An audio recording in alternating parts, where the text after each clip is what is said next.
Krishna.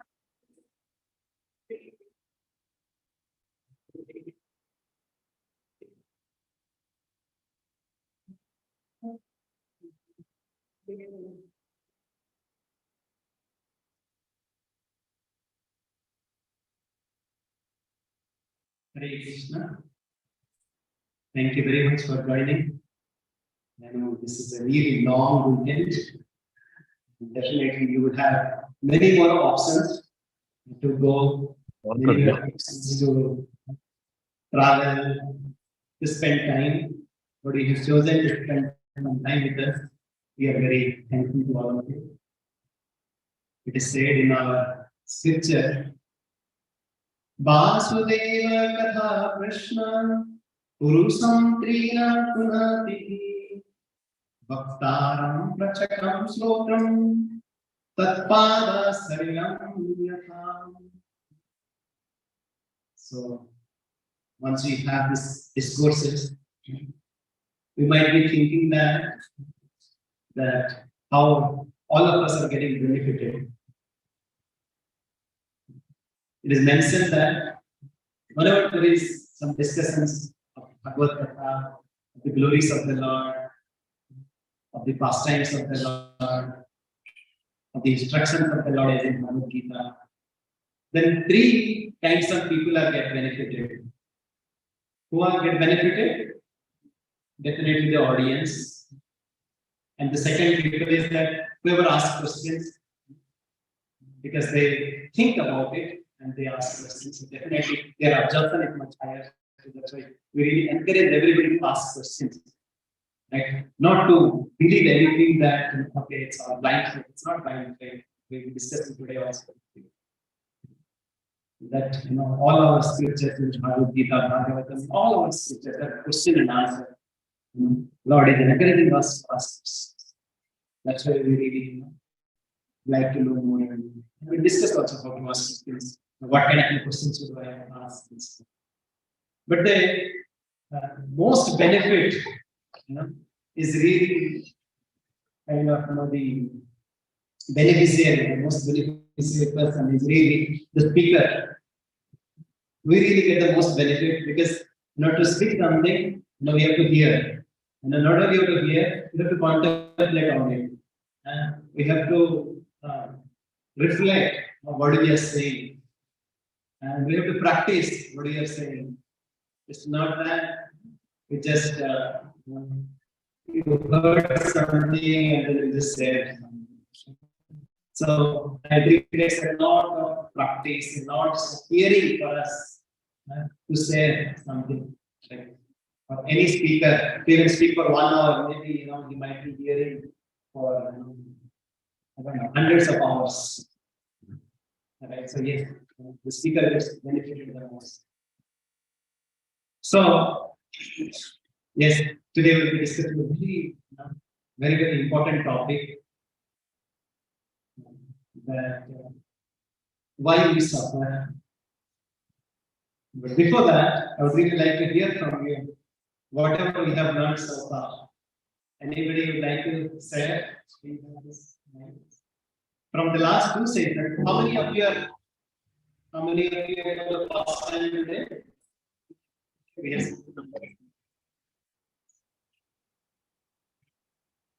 Okay, so anybody would like to share whatever they have learned over the last 4 years?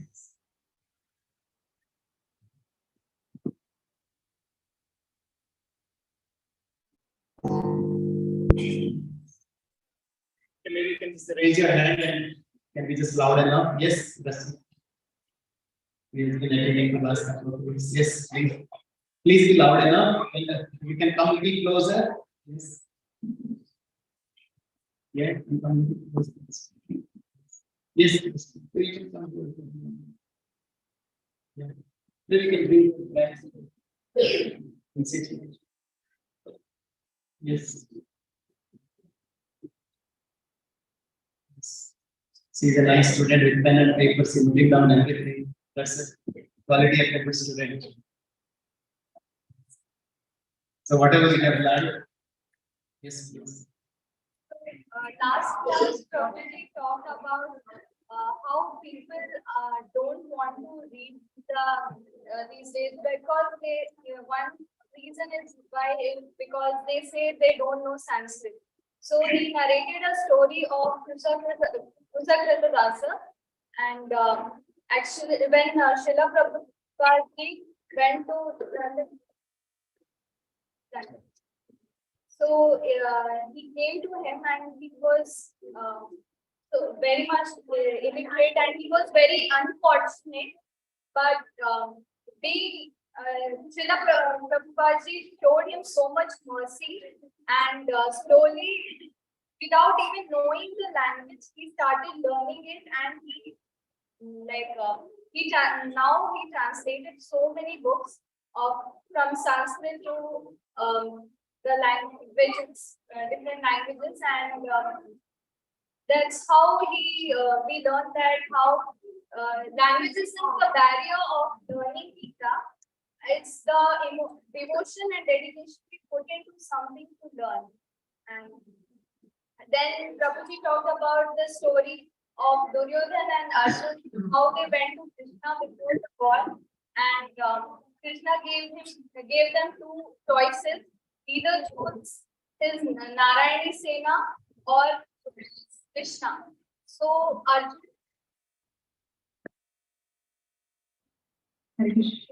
So Arjun chose Krishna, and the Duryodhana chose Narayani Sena, and Arjun wanted only Krishna's support to win the war. Okay. To win the battle. Okay, thank you. So I can see you want to say something. Yes. You can be very one point only so that everybody can speak. Yes. So first point, right, is what we talked about is that the qualification. Right? Sometimes you say that okay, if you don't know Sanskrit, if you don't know all these complex literatures, is it possible for us to learn Bhagavad Gita? Right? We discussed about one story that how there was a hippie who didn't have any culture, forget about any Vedic civilization. How just by taking shelter of an acharya, over just a period of time, he was not able to understand the philosophy, but able to realize that philosophy and then share also with everybody. So what really required, Lord is saying that yes, it is very confidence and it is rahasya. But what is really required is our love and devotion, our sincerity. Once you have the sincerity, then Lord will reveal within our heart through the blessings of acharyas. Yes. Yeah, in the last session, I couldn't attend here, but I heard that the live session is here. So the one main line was with Krishna we nourish, and without Krishna we perish. So how Arjuna got the Krishna in that war and how his victory was already decided and fixed. And also we learned in the first session how we humans are different from animals and how we can do that consciousness and intelligence and can do the things. And the third thing is for connection to God, we should not wait for a particular age. Okay, after 50, I will be doing that. We should start as early as possible so we can get the most benefit of it. Thank you. The first line you said, anybody remember the first line you said? With Krishna, with Larissa. Without Krishna, okay. Yes. Anybody else? Yes.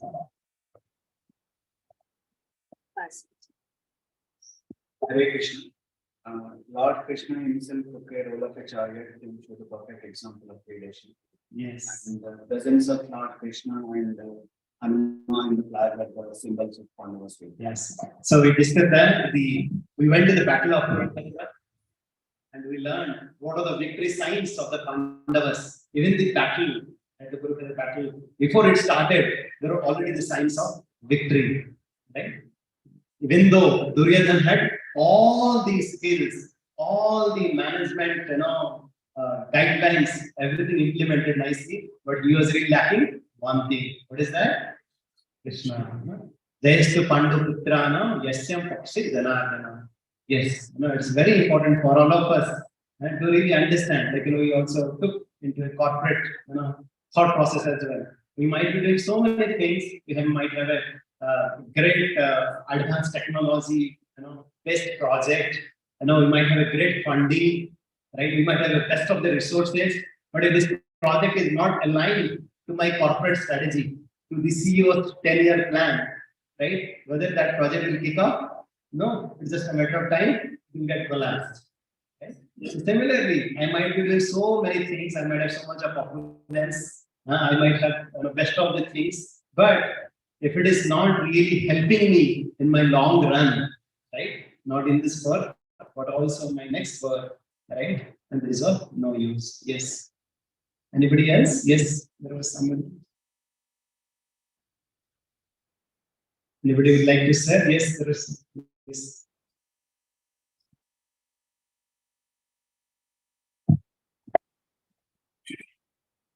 Hare Krishna. I also could not attend in person last week, but I listened to the recording 3 times to understand everything. What I understood is the patch-up, whether we should go for a patch-up solution or a perfect solution. How we should go for with good willpower and the good values and to find true happiness, and instead of adversity, you should look at opportunities, and with that we should have a true guide with us and not just the Sena is not going to be sufficient. The guide who takes us the right way is the our way to be. Very good. Like Duryodhana had 11 auxiliary Senas. Like the commanders like Bhishma, Drona, Karna, very, very powerful soldiers. Nobody can doubt about their competence, right? But somehow or other, if it is not aligned to the dharma, if it is not aligned to the Krishna's plan, you are bound to fail. That's the reason we also said, why Bhishma fought on the other side. Though Bhishma was a devotee of Krishna, he wanted to show the world that if you are on the wrong side, even if you are powerful like Bhishma, you are going to perish. Yes, please. Krishna. We should just think that we are serving Lord Krishna. As Acharya said, he didn't hesitate to work in London. He cooked by himself. Yes. So like that, even so you talked about the quality of a leader. Okay? So-called quality of a leader. That what we see right now is that they don't do any work, but they are the first one to accept the glories of that work. There are some people who do the work and they also expect glories. And there are some people who do the work, but they don't expect glories. But there are some people, right, who do the work and they glorify others. When you come down house of Prabhupada, he would be doing so many things for his disciples, starting from inviting them, giving the classes for them, cooking for them. At the end, even watching the vessel, right?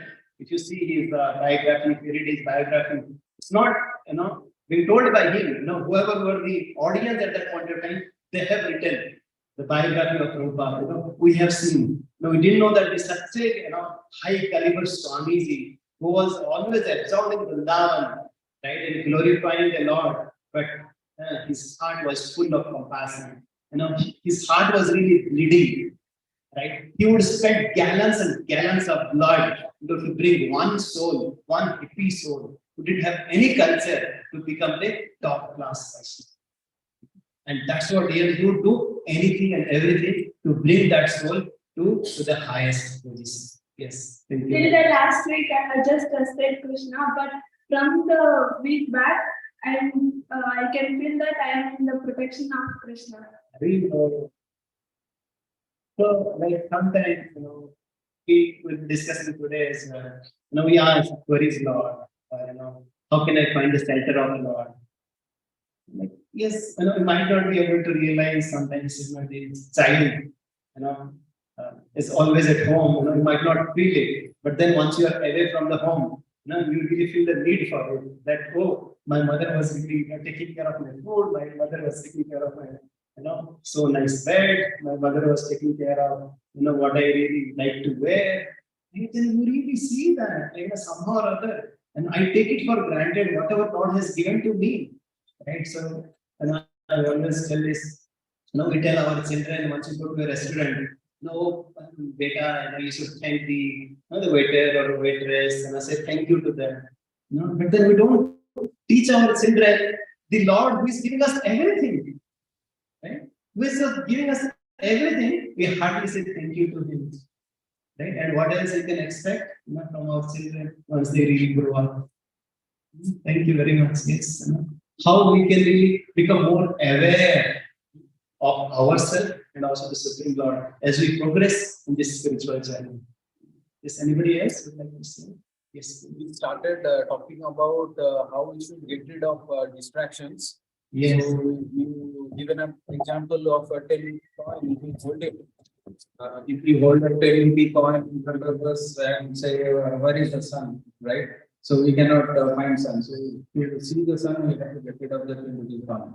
So all the different distractions I need to get rid of. And also we spoke about 5 basic matters of Bhagavad Gita. Ishvara, Jiva, Karma, Prakriti. So these are something we spoke about. It's a very nice point we talked about that. Now, why we don't see ourselves or Lord?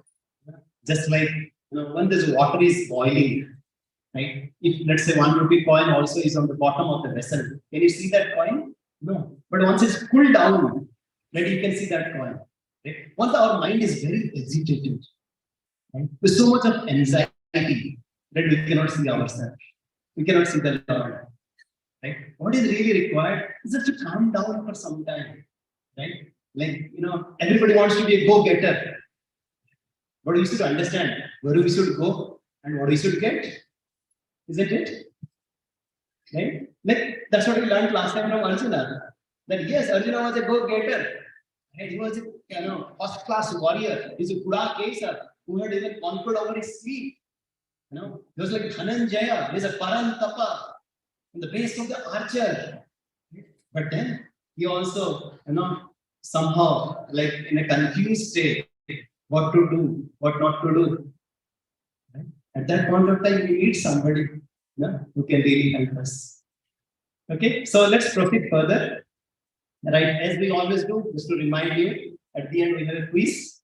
Okay, just to see that how absorbed we are, and definitely.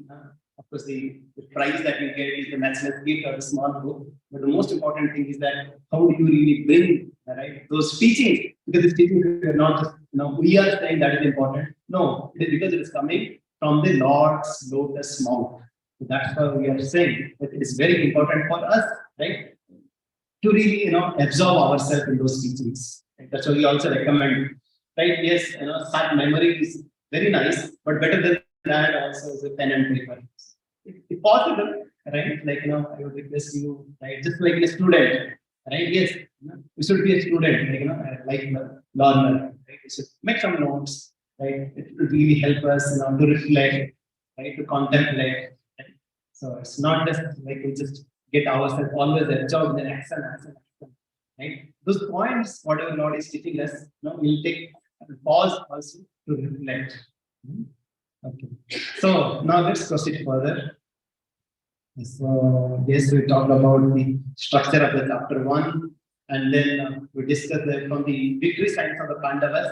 Right? We learned how to have the right association, how Arjuna built the right friend circle, right? And who were there to help either in terms of his friends or like the devatas, how he got the blessings from all the devatas, right? And how he had the association of devotees like Hanuman, right? How we should be also surrounded by the devotees of the Lord who are selfless in their services, and how we should keep just like Kurukshetra was a holy place. Similarly, we should make our place also holy. How we should do it? Anybody remembers? Bhavan. What is that Bhavan we said? Yes, if there is no Bha in that Bhavan, there is only Van. Van means forest. Right? So this is not just a sentence, right, which looks very nice, right? But we have to once again reflect it, bring that like in our life. How am I really bringing the Lord? Right? One maybe literary aspect is that okay, we keep the Lord in our house in the center. That one meaning. And the second thing is also that whatever I do in my life, right, I really accept the instructions of the Lord as the center of our life, as a major decision factor in my life. Right? I accept the instructions and I align my words and thoughts, with the instructions of the Lord, and then I act also as per the instructions of the Lord. You are understanding the different levels of bringing the Lord into our house, right? How we can make our bhavan as a truly, the Lord's house, and we are the trustee. It means that first of all we accept the instructions of the Lord into our heart, and then we align our words, our thoughts, our deeds as per the instruction of the Lord. And third is that we really act also. We really act as per the instructions of the Lord, as per the devotees' instructions of the Lord. And then, like in Kurukshetra also, there were two parties, they were blowing their concerts, Pandavas and Kauravas. And the Kauravas led by Bhisma, he blew his concert, right? He started blowing. And then we hear that how the Pandavas, they started blowing their concerts. When the Pandavas, they started blowing their concerts, and then the heart of the Kauravas, it was shattered. But nothing was mentioned when the Kauravas chanted, nothing happened to the Pandavas. Because this concert blown by the Pandavas, they were really transcendental. It's called Divya Sankho. And what are the Divya Sankho for us and in our life? By chanting the holy names of the Lord. Always how we can remember the Lord. Hare Krishna, Hare Krishna, Krishna Krishna, Hare Hare, Hare Rama, Hare Rama. So you have to work towards in such a way that how we can make our house also with full of positive sound vibrations. Recently, I was hearing that how there was in Gulf of Mexico once time there was a lot of oil spillage was there. And a lot of scientists, they were wondering what to do, how to take out all the oil and all the toxic materials, otherwise all the aquatics will be got vanished. What to do? And there was a scientist called Hutchinson. Right? What he did something very magical. He put some kind of a specific sound frequency in that water, and just over a period of time, just a very quickly, right? This all the toxic materials they really went away, right? And this water was 1 second full of rest, right? So similarly, right, in our body is also 70% water, right? If we give our body also a positive sound vibration, how wonderful it will be. So once we will be discussing the mind management, I remember some of you asked last time how to control mind. So we have a dedicated Satan on this mind control, mind management. But most important thing is Manas Trayati iti mantra, right? This mantras, which really helps us in really controlling our mind, subduing our the temptations of the mind, anxiety of the mind. Right? These mantras, they really go deep into our heart, and they really clean our heart. They with all the messages that we have for millions of lifetimes. Yes, it's magical. That's what Prabhupada says. The test of food is eating. We should test ourselves. What kind of sanity it can bring into our own life, into our own family, into our own personal and professional life. Okay. So now let's go to the second chapter. So in the second chapter, we hear that we just use one acronym. This is called Gita. And Prabhupada also says that this second chapter is called Contents of the Gita Summarized. There are 4 topics primarily are covered in the second chapter. So as you might have seen, we are not going verse by verse. We are just discussing the thematic way of discussing Bhagavad Gita. So once we go to this thematic style, then we'll go to verse by verse. Because if you just go to these 700 verses, and each verse might take a couple of hours. So for all of you to give a teaser, to give a glimpse of what is there in Bhagavad Gita, we are going in a thematic way, not really verse by verse way. So the 4 sections. The first section, it talks about the Guru and God. How Arjuna, who was till this point of time was thinking Krishna is my friend, Krishna is my cousin. Now he accepts Krishna as his Guru. And then, like in Bhagavad Gita also, we heard that Dhritarashtra Uvacha, Sanjaya Uvacha, Arjuna Uvacha, And then, does it say Krishna Uvacha? Bhagavan Uvacha. Why? Why Krishna is addressed as a Bhagavan? Or is there any God? Right? We'll kind of talk about it. So today I will request all of you to please come this side because we have some videos as well. So maybe you can come so that you can really see the videos also nicely as we'll be progressing further. So you can come. Okay, so that is the first portion where we'll be talking about Guru and God, how Arjuna accepts Krishna as his Guru. And then, second, Krishna starts teaching Arjuna. Krishna starts teaching Arjuna that, okay, you are confused about your duty, and your duty really depends on who you are. If you are in a corporate also, if you are an analyst, your role, your duty is different. Then if you are maybe a finance director, or you are a sales director, you are a marketing director, depending on what is your identity, right? Your duty is different. Similarly, here in the first section, Lord talks about that. What is your identity?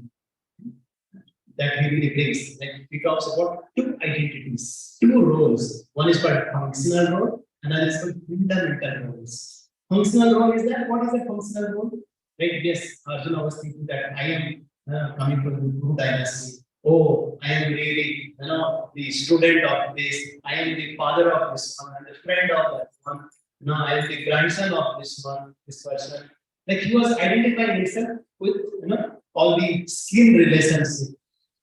And then Lord talks about something fundamental. What he says that yes, just like in this material world, the fundamental unit is the atom. Similarly, in the spiritual perspective, the fundamental unit is Atma. Okay? Atom and Atma. Material world, the spiritual world. Then he talks about how we are the soul.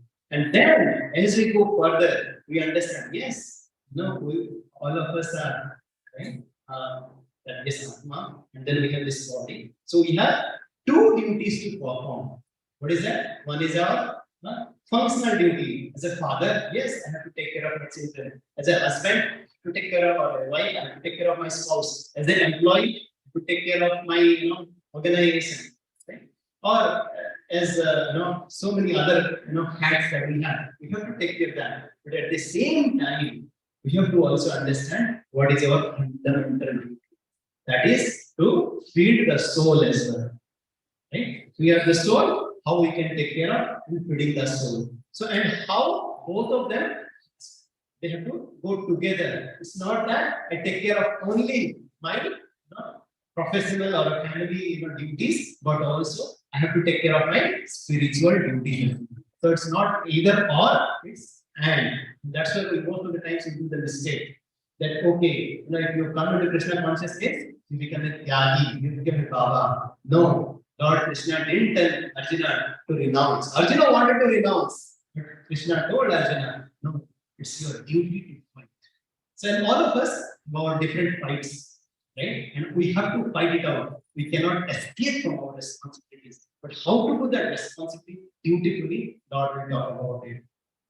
Right? And how to bring the synergy between two. And then he talks about in the last chapter, the second chapter, who is the realized soul who can really bring the synergy of these two duties. Okay.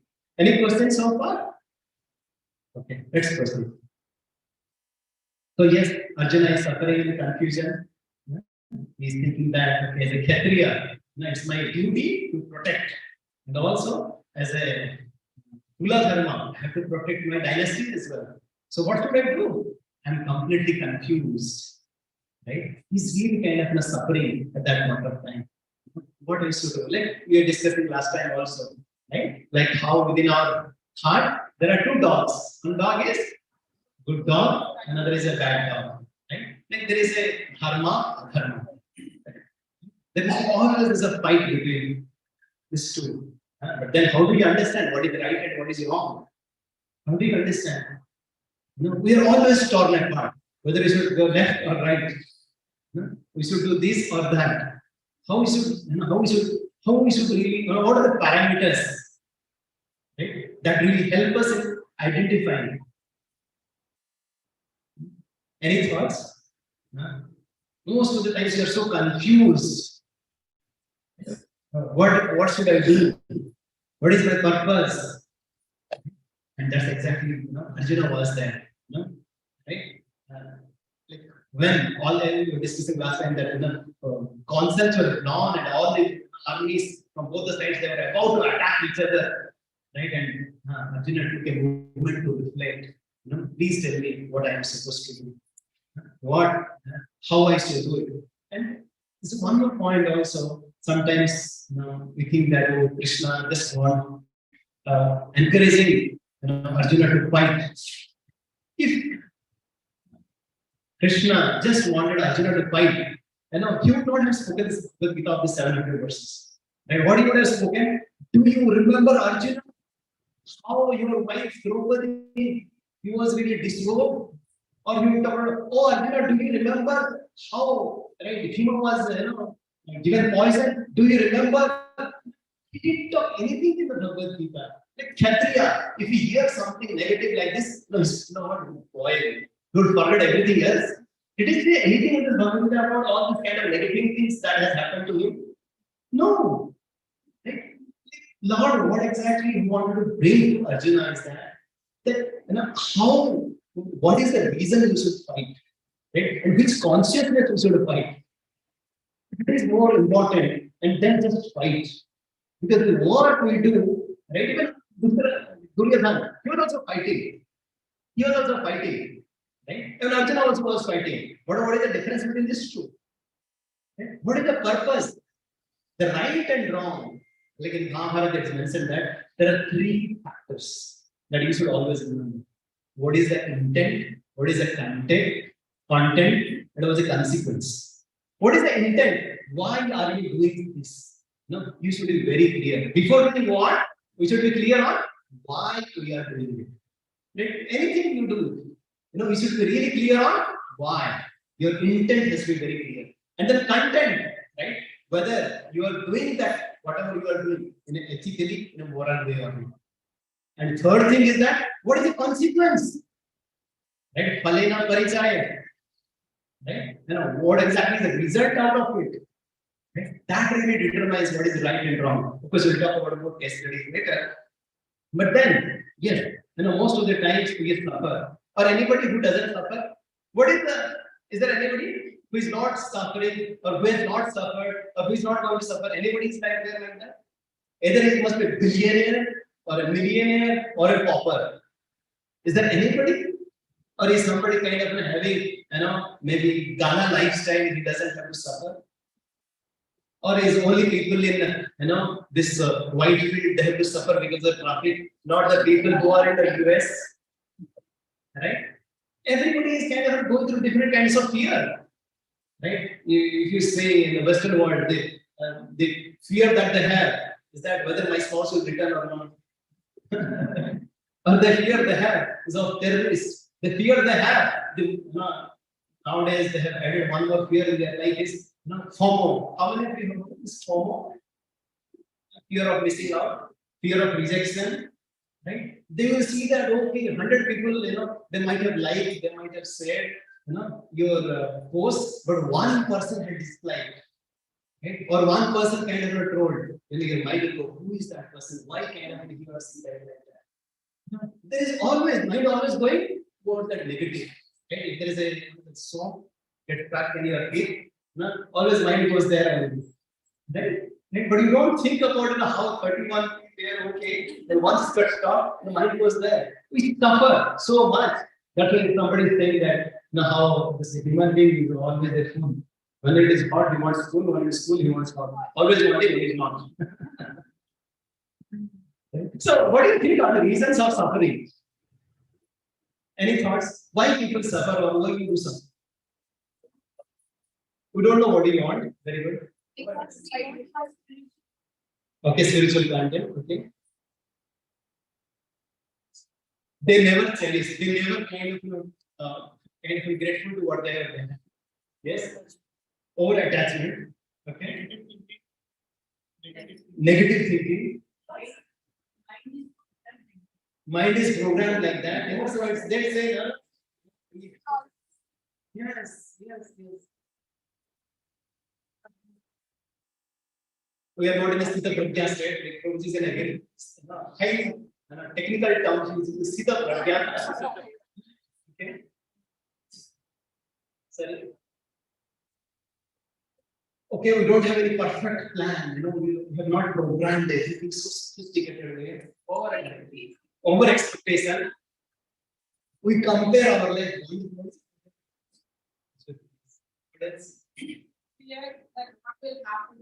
Fear, what will happen next? Yes, they say, right? We always have 2 weeks to fly. One is during the past, right? We always worry about the past, we lament about the past, and then we always hanker for the future. Always kind of fly this 2 weeks. We never become present, right? Yes. Anybody else? We never satisfied. Yes. Satisfaction. We are always dissatisfied. We are always thinking what is not with us. Yes. Not able to accept ourselves. Very good. Expectation. Expectation. Yes. We said too much expectation. So all of you, I think, have really brought it up, but because we are following the Acharya, our Acharya has given it's the 4 things. Primarily, whatever you say, we can really club together into these 4 things. First thing is that ignorance. What is ignorance? It's called ajnana.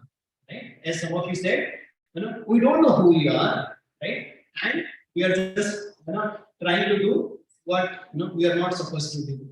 Right? We are covered, right? Just like in a mirror, sometimes covered with a dust. Right? If you want to see through the mirror, we cannot see anything.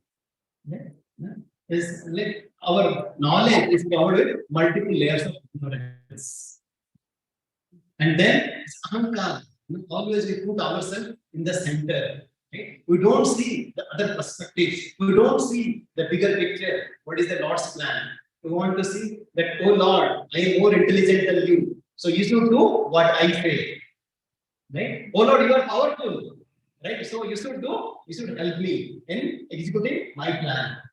Because I am the most intelligent. That's what we say, no? Lord is most powerful, but he is not intelligent. Who is the intelligent? I am the intelligent one. Because you should help in my plan. You should help in fulfilling my desire. Isn't it, no?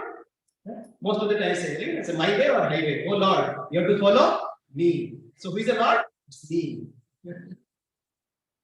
Right? Or like we are talking about attachment. Yes. It's not only the attachment. One of the most fundamental things we learn is that without attachment to the result of whatever we do is the cause of the suffering. We're so much attached that we want more and more and more and more and more. And especially we remember that monkey. That we should remember that there's a monkey within us as well. Then you said about a comparison, Anusuya. So you always think about what neighbor having, what how neighbor's child, he or she got the best position in some sports, or the other neighbor's child, he become the best in the studies. The other child become best in the singing, and now my child should have best of everything. We compare with everyone and everybody, and then we always want to be everybody and never we ourselves. But Lord has given this unique thing to us that everybody is unique. Even the snowflake, right? Whenever it is snowing, each snowflake is unique. Each leaf of a tree is unique. Each and the living entity, they are unique. They are meant for a specific purpose. We don't want to copy the other. Right? So we kind of learning, very much in detail. But then before going there, right? Any questions? Most of whatever you said, we try to put them into this 4. It's called all Gyan, Ahankar, Sakti, and Surya. Okay. So now we have in Bhagavad Gita we hear about Sanjay Uvacha. In our Gita course, we have one more person called Samsaya Uvacha. What is it? Samsaya. This is always doubtful. Right? Why should we read Bhagavad Gita? Why we should chant? Isn't it? So what last time we heard about 2 Samsayas. Sanjay Uvacha. I don't have time. And what one more? I'm not intelligent. Okay? The 2. So now our Samsaya is saying that, oh my friend, whatever you talk about Bhagavad Gita, I've already. It is in our home. We kept it in place. One thing I read. Now I get a lot of this WhatsApp, clips as well. What is there in the Bhagavad Gita? Because nowadays, Google and WhatsApp, they are the two masters. Right? Isn't it?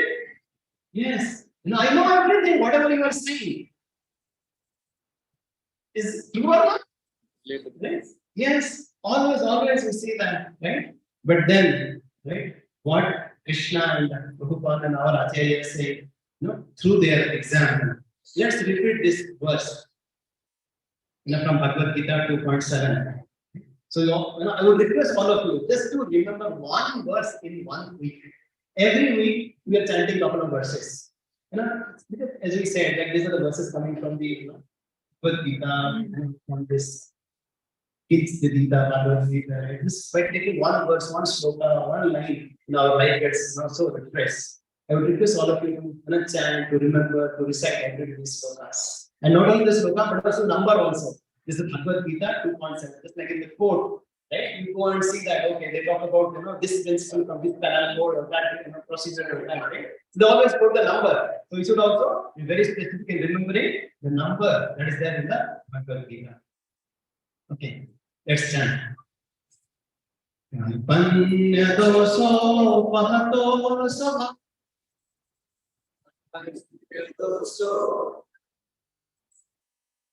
Pritchami tam dharma samodhacheta.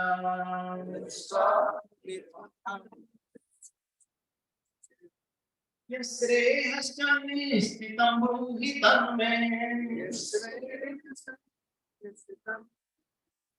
Siddhyasteham sadhimam prapannam.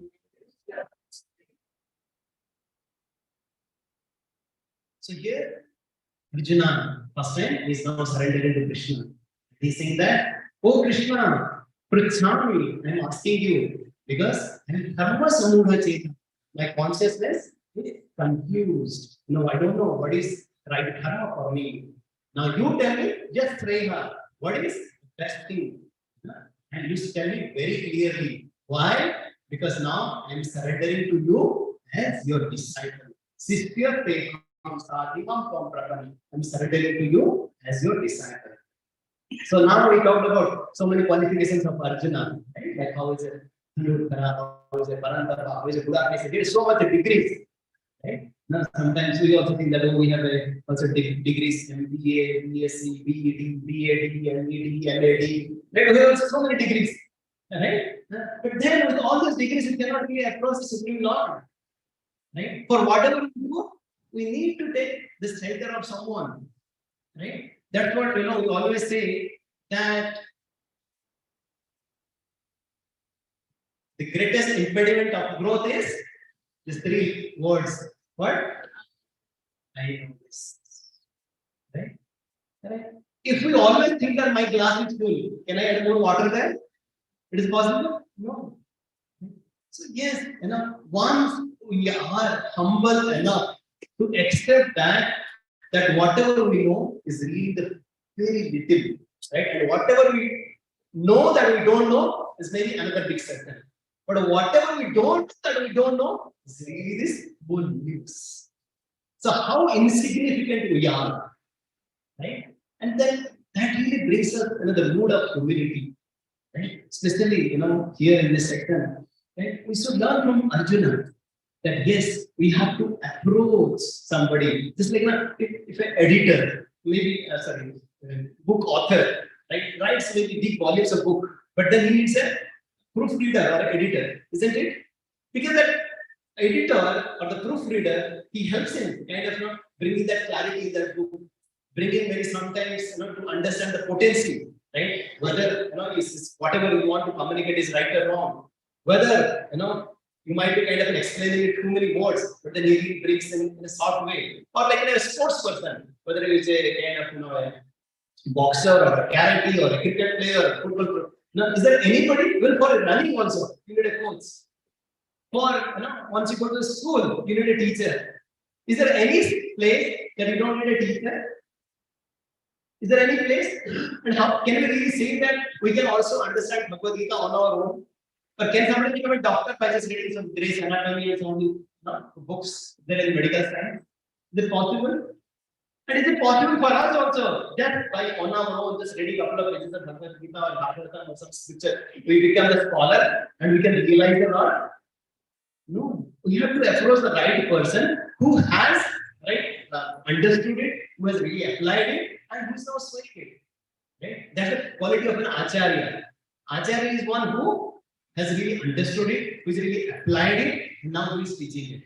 It's not that most of the people we see that a teacher is not the one who just is teaching only. No. The acharya is the one who has really understood it, who has really applied it to his life. That's why we say a leader is the one who knows the way, who goes that way, and he shows that way. Right? And so, right, a student has to really approach that teacher. Right? And how we should approach that teacher? With these three qualities: with humility, with inquisitiveness, and with service. It's not that we ask questions, right, to our spiritual master or to the teachers, just to debate and so that we want to win.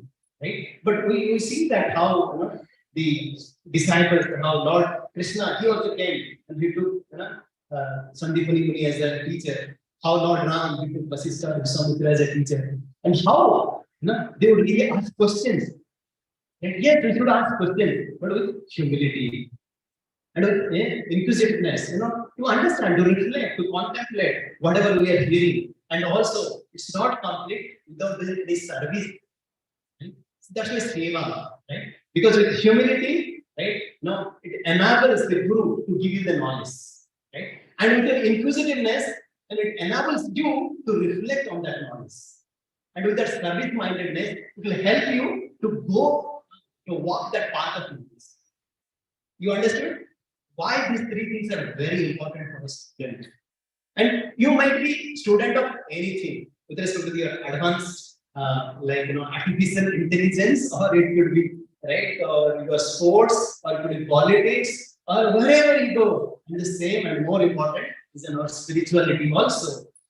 We should accept, right, the acharyas, who have really gone through that part, and they have to surrender. And now, that's what we learn from Arjuna. That's how he surrendered. Now let's learn from Lord Krishna. Right?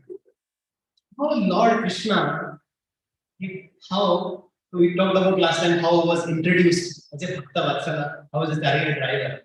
And then, like Lord Krishna, he knew everything. Directly at that point of time, he could have really given all the solution to Arjuna.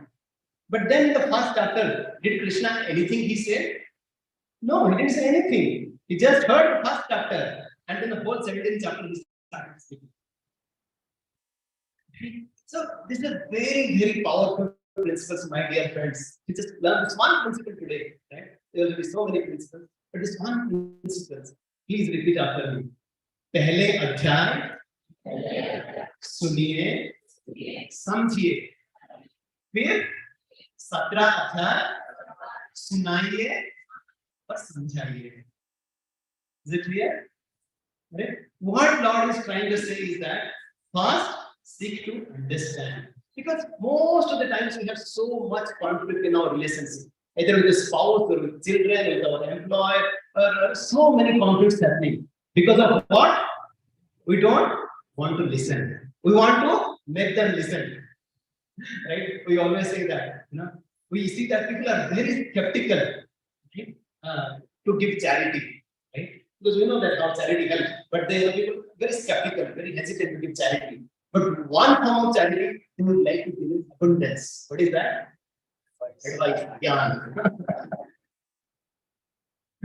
Right? Like sometimes the child comes home, right, from the school. Thanks to mommy, I lost my pencil. Mommy starts saying, how many times I told you? Like at home, right? Like husband comes home, right, after a day long work, and then wife says, buddy, today, I'm really not feeling well, and there is some headache. And then husband starts saying, giving them, don't you know that there's a paracetamol there? You go and take the paracetamol, and you could have really taken rest, and you should have done this, you should have done that. Starts kind of giving knowledge. Then my wife said, I know what is the medicine. I wanted you to hear. Isn't it? That what we need from each other is that we can hear from each other. This is the best medicine, this is the best formula to really kind of improve our relationship. And that's what Krishna is teaching us. Krishna would have given the knowledge, Arjuna, you need to fight, and this is the reason you should fight. Why Krishna had to hear all this? Because he knows I need to connect with Arjuna, because though he's my lifelong friend, but he has to speak up, he has to open up, or in a kind of in a corporate also. You don't go to the customers and I know what are the problems you have, what is the industry, this is the problem, and this is my first solution, and you should implement it. Do you go there? No. You spend time. Okay, this is the problem. Oh, how much? How many times? Really try to understand the problem is so much in detail. And then you talk about your solution. And if you start talking about something, they will say, go away. Isn't it? This is so simple formula that Lord is teaching us. Like there are so many are there, right? How that can be really applied in each of the instances. Because people most of them say, what is it in Bhagavad Gita? What can really learn from it? We can really apply this principles of Bhagavad Gita in each sphere of life, and we can be perfect. Are you clear? Okay. So let's proceed further. Now, our Samstaya Kandai. Samstaya Vacha. Oh, sir, yes, you are talking so many things so far. But then, I trust dreams and facts. But this blind faith, this spirituality, religion, this is not my cup of tea, or this is not for me. Isn't it? How many of you feel that? You might not raise your hand, it's okay. At some point of time, we have that, why is blind faith? Why to believe all the scriptures? Why to believe all the Puranas? This is for oldies. This is for the ancient primitives. This is not for these modernist people. Okay? Do you think so? Right? Now let's see, right? How much you know science. Today we'll take a quiz right now. Okay? Are you ready? Because all of you are science students, all of you are engineers. Right? Like nowadays, everybody is engineer and medical doctor. No need to ask that. Okay, now the quiz starts. Who invented telephone? Who invented telescope? Galileo, yes. Who invented steam engine? James Watt. Who invented bulb? Now tell me the $1,000,000 question. Who invented solar system? Who? Tell me. Okay. Okay, now we talk about so many sophisticated machines, robots. Tell me who has invented this robot?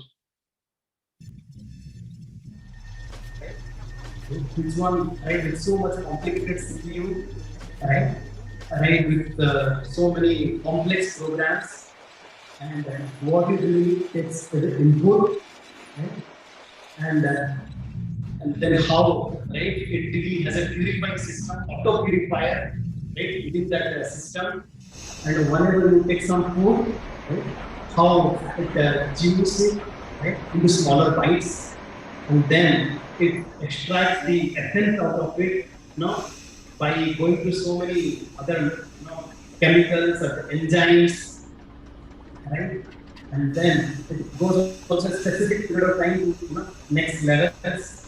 And then once the essence is taken out, the vestige is thrown apart, right? Once the essence is absorbed, how it really goes to the different parts of the body, right? And how a different ingredients are also added in between, so that we really get the holistic absorption, holistic benefit out of that food, right? Who has really invented all this? Okay, now the next question is that once you go on the street, you see there is a traffic, there is a law, right? And there is a lawmaker, right? The BBMP or the traffic police is there. But who is that lawmaker who is controlling all the movement of the universe? Right? Oh, like every day morning the sun has to rise, No, sun should not point of any point of time say I am working from home today. Can sun say that? Right. Why? Sun has to follow a particular situation. Right? Okay. So now, like once you hear, like now I hear that couple of you are there, Qualcomm engineer, Intel engineer, architects, right? But who has designed this tail? Right? We talked about macroscopic level. Now let's talk about microscopic level. Right? I was just reading that this protein, right, which really becomes the fundamental unit of the cell, right? It is said that like there was one scientist. He said that oh, everything comes by chance, everything comes from chemicals. And is it true? If you don't have it true, right? You just give them the chemicals, then they produce life. Right? How the cell is so complex, right? So the genetic code of each and every individual, how is so unique? Who has created the genetic code? Who has created that design of the protein of the genetic code? Can we see that? Oh, everything comes by chance. Like one my friend was saying, it is just like you give a monkey, a typewriter or a computer, right? You ask the monkey to type. Can it really bring up a sophisticated program or a Shakespeare's novel? Is it possible? Or if somebody says that no, all these universe come from a big bang, right? Did it happen when the Americans they bombed Hiroshima and Nagasaki? What happened? Beautiful roads came up, beautiful buildings came up. Did it happen like that? Or can somebody say that, oh, I really like this big bang concept. Now we'll also start a small bang construction company. Okay, what I do? Just invest in mine. I have really brought so many dynamite slots. I'll kind of put it in this area, and now for each of the plots, each of the plat, it's only just 3 crore rupees. How many people buy that? Okay. But that's what we're buying their concept. That's what we are teaching. That's what we have learned. That we have come from Big Bang. Right? How, like somehow or other, right? Blindly, we are following the so-called science. Once again, I'm also a science student. I have also computer applications. I'm nothing to against the science. But the problem is that when you put everything to the science, right? Like even maths also, right? Like sometimes you say, oh, why you kind of talk about imaginary stuff or speculative thoughts in your scriptures? But in maths, there is something called imaginary number. What is that? Square root of -2. How many of you heard this? What is it? It's an imaginary number. Why are you using this in maths? What is the purpose of this? We also use something and which really helps us, right? In solving some complex mathematical equations. Right? And similarly, there are so many things, are there which has been proven for millions of years. It's only because of like this Indologist or the unfortunately, some people they come with a hidden agenda, to our Vedic culture a couple of 100 years back, and they talk about that. Yes, your Vedas, your scriptures talk about something which is really primitive, slave, which doesn't have any value. We start accepting them, right? And we call our scriptures the mythology. What is it? Mythology. Why? Because it's myth. Myth means mithya. Never happened.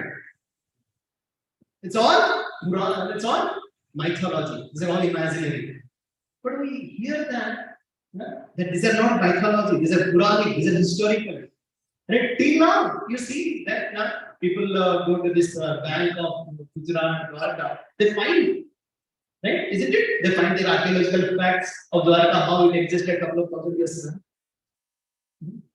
Or people start talking about this Aryan investment theory. That's another kind of very debatable and very confusing and very blasphemy to Vedic culture or Sanatana Dharma. Right? How over a period of time, how everything has been in a topsy-turvy situation that we stop believing what is there in our culture.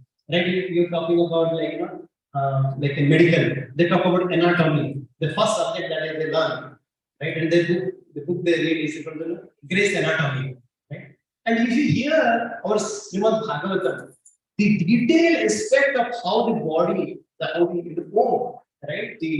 How it comes up, from day 1 to week 1 to week 4 to month 1 to right, like month 2, 3, 4, 5. You see the development is so it's much more sophisticated than the anatomy book.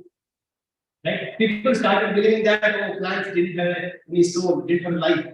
Till energy goes and just 100 years back, you come this plant also has life. But people don't think cow dung is just a kind of a useless thing. But people later came to know that how cow dung also has so much of antiseptic properties. Right? So many things we just kind of blindly reject.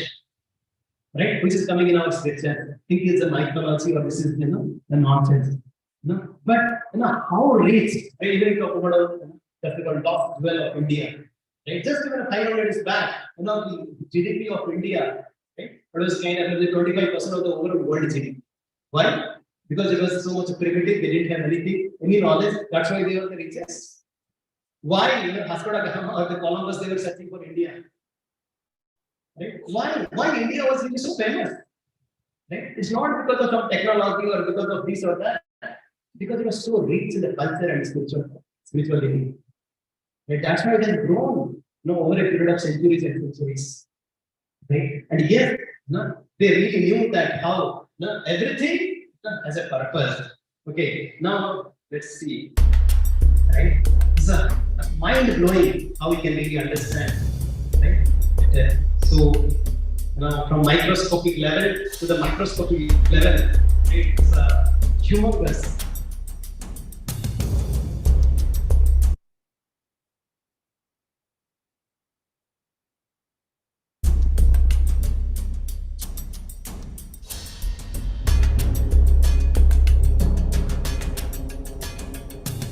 Who has designed this universe?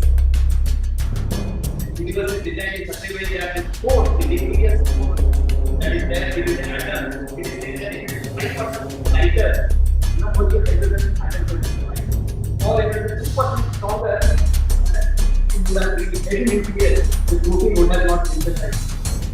How all this protein and all these chemicals is so perfectly designed? And how in this universe also, right? So the perfect symbiotic system. The plant, they give, right? What? Oxygen. And we give carbon dioxide. To waste from one, what to make input of others. This is so beautiful, the system God has created. Right? And who has created this? All the Milky Way and galaxy. There are so many things. Who has designed it? You might discover it. But all of them are totally science. Any point of time you think about that? Or that everything so perfect has come to chance.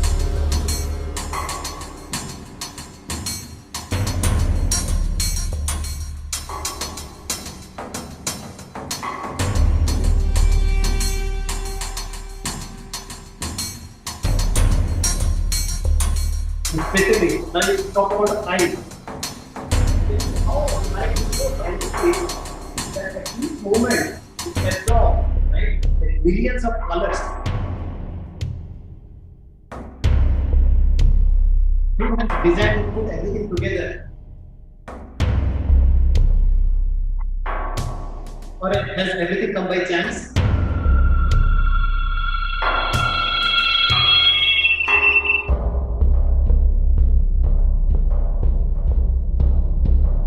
Earlier they were talking that there are only particles, protons and neutrons. Now they are talking about subatomic particles also. We talk about quantum theories.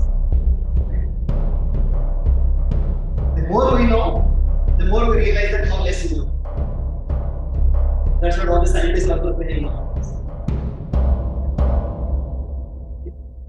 So now let's try to understand something another very beautiful. We see this kind of design everywhere, right? Either in the flower or the thumbprint or the conch shells, sometimes insect, sometimes flower. You see this?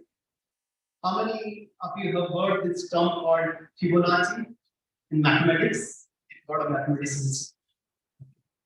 1200 AD, a man named Leonard Pisano, better known as Fibonacci, discovered a sequence of numbers that created a very interesting pattern. The sequence begins with the numbers 1, 1, 2, 3, 5, 8, 13, 21, 34, and continues indefinitely. Each number is obtained by adding the last two digits together. A rectangle with a length and width of any two of the numbers of this sequence forms what is known as the golden rectangle, a perfect rectangle. A golden rectangle can be broken down into squares the size of the next Fibonacci numbers down and below. If we were to take a perfect or golden rectangle, break it down into smaller squares based on Fibonacci's sequence, and divide each with an arc, the patterns begin to take shape.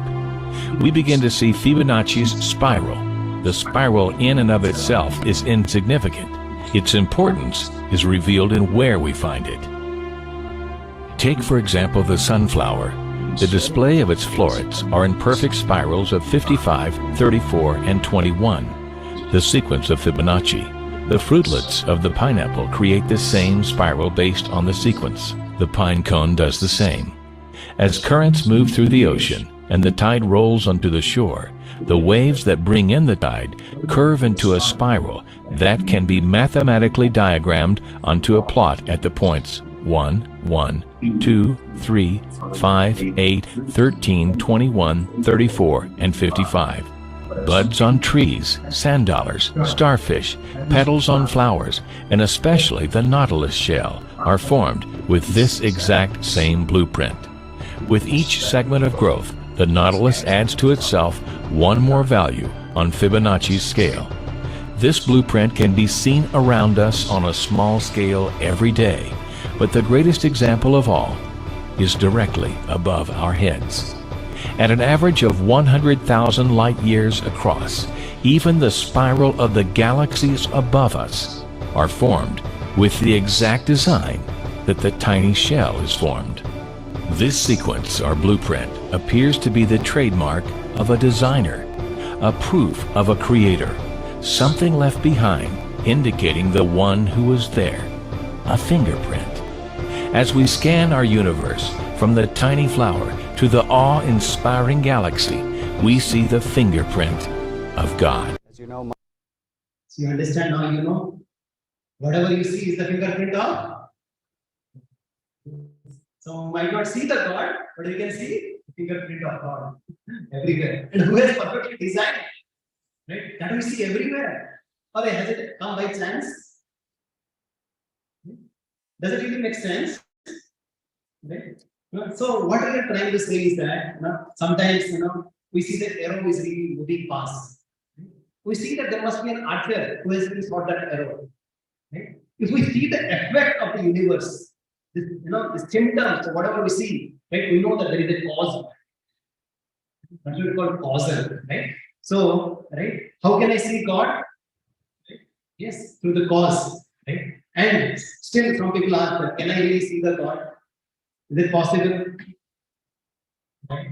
So in the physics, like because all the students, you said science student, right? In physics, you want to know something. What do? We use a vernier caliper or a scale. In the chemistry, you want to know something, we use some litmus test by putting some chemical. In biology, we use a microscope, right? And in spiritual science, because we see that each of the science, they use a different instrument. Or is there one instrument? Can I use a scale to understand, you know, if we understand the bacteria or virus? Or can I use a microscope to really understand if the acid or base? Each having its own experiment. Or let's talk about in the sugar cane, right? This jaggery is there. In the flower, fragrance is there. In the food, oil is there. And to extract each of the things, we need a specific process. Right? But it is there, isn't it? But similarly, the spiritualist can also see the Lord everywhere, in every situation, in every living entities. They need a spiritual mind. You know? And there is a spiritual process there. Are you clear? Right? If somebody says that show me God, then we need to ask them, are you following the right process? Are you using the right instrument? Do you deserve to see? Do you have the qualification? I can say that, oh, if Mr. Modi is there, he has to stand in front of me. Why he should, is there order supplier of yours that he has to come and stand in front of you? Do you have the right qualification? That's why our Acharya says that how first you deserve, then you desire. Then somebody says, okay, if the God is there, then why there is so much of suffering? We tell a nice story, right? Then how there used to be one barber, right? And one customer had come and he, barber used to speak a lot of things like this, there is no God, there is this and that. And this person who was being saved, he went out and he saw a person with a long hairs, unkempt, hairs, and he came back to the barber and there is no barber. Why? Because you see, so many people are going with so much of hair everywhere. The barber said, they are not coming to me. That's why they are having so much long hairs. If they would have come to me, serve them nicely. That's what Lord is saying. Why there is suffering? You are away from me. Without Krishna, there is. When you come back to me, Lord is saying, Sarva Dharman Parityaja Maham Ekam Saranam Vraja. Hum tam sarva papebhyo mokshaye master. So now we understand what is the attributes of the Lord. He is a CEO. He is a controller, enjoyer, and he is a true owner of everything. And he possesses all the opulences. Well, we discuss in detail about it. But before that, let's go to the kind of one more topic. Okay, we understood Lord. Now let's understand who we are. This is the second topic, and then we'll pause for today. Who are we? I am the son of so and so. I am an Indian. I am Hindu. I am what else? What are the other identities we have? Name, okay, I am so and so. I have so many names. I have so many designations. I am manager, director, VP of this company. Indian. I'm an Indian. I'm an Indian, South Indian, Garchako, Jai Karnataka. So, okay. I'll tell you a very small story I have heard long back. There used to be one,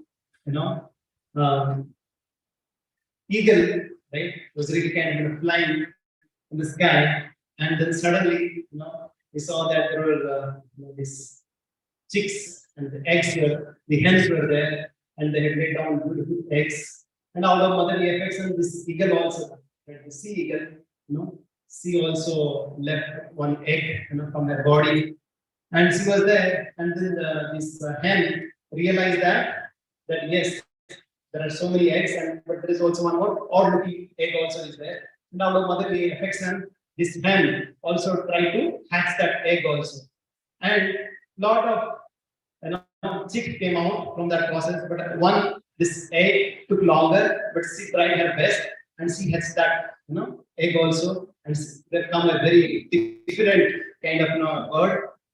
And out of that, right, all along with other chicks, right, this one also was started in chick, right, going everywhere trying to get all the grains. And later point of time, she was kind of looking high in the sky and saying, I want to fly, I want to really explore the world. And all the chicks were siblings, they were saying that you are crazy, you will fall down and you will die. Don't ever think that you can fly. It was happy really, But then over a period of time, the farmer realized that this is not a chick, but this is an eaglet, right? And then she put that eaglet to the branch, and he asked that eaglet to fly. First time tried, fell down. Second time tried, fell down. And then that farmer gave a pep talk to that eaglet. See, this is where we went to be. Then the eaglet started flying. What is the moral of the story? Right? Are you the chicks or the eaglets? Oh, yeah. Have you really understood? Right? What is our identity? What is our potential? Most of the times, we believe that we are also like animals. What do? Eating, sleeping, mating, and defending.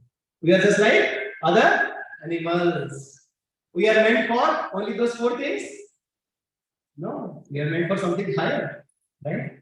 Right? Yes, our acharyas are telling that what is our identity, how we go through the 6 stages. Right? Now, right? We ask anybody, maybe you should not mind. Can you show me your eyes? Show me your eyes, nose, and ears. Okay. Show me your body. Show me yourself.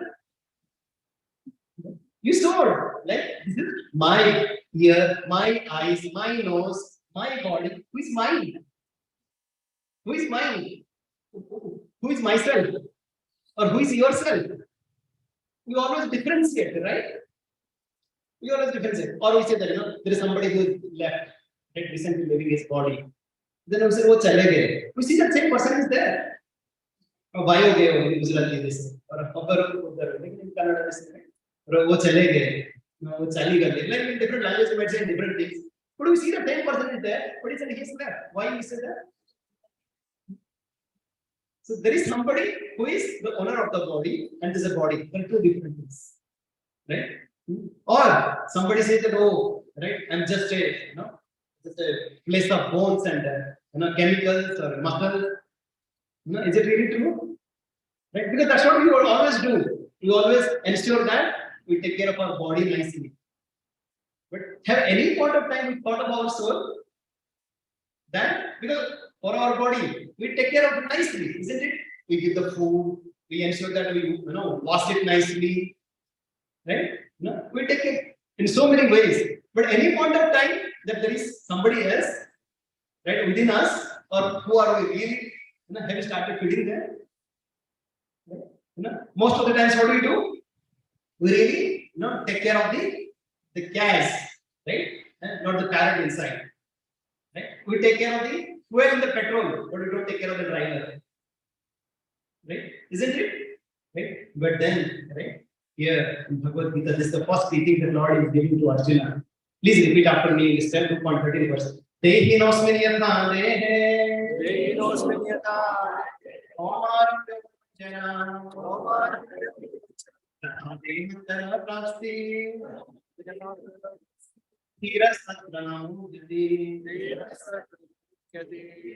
Lord is saying that the two income, the change of body. In this body itself, in this lifetime itself, I'm a small baby.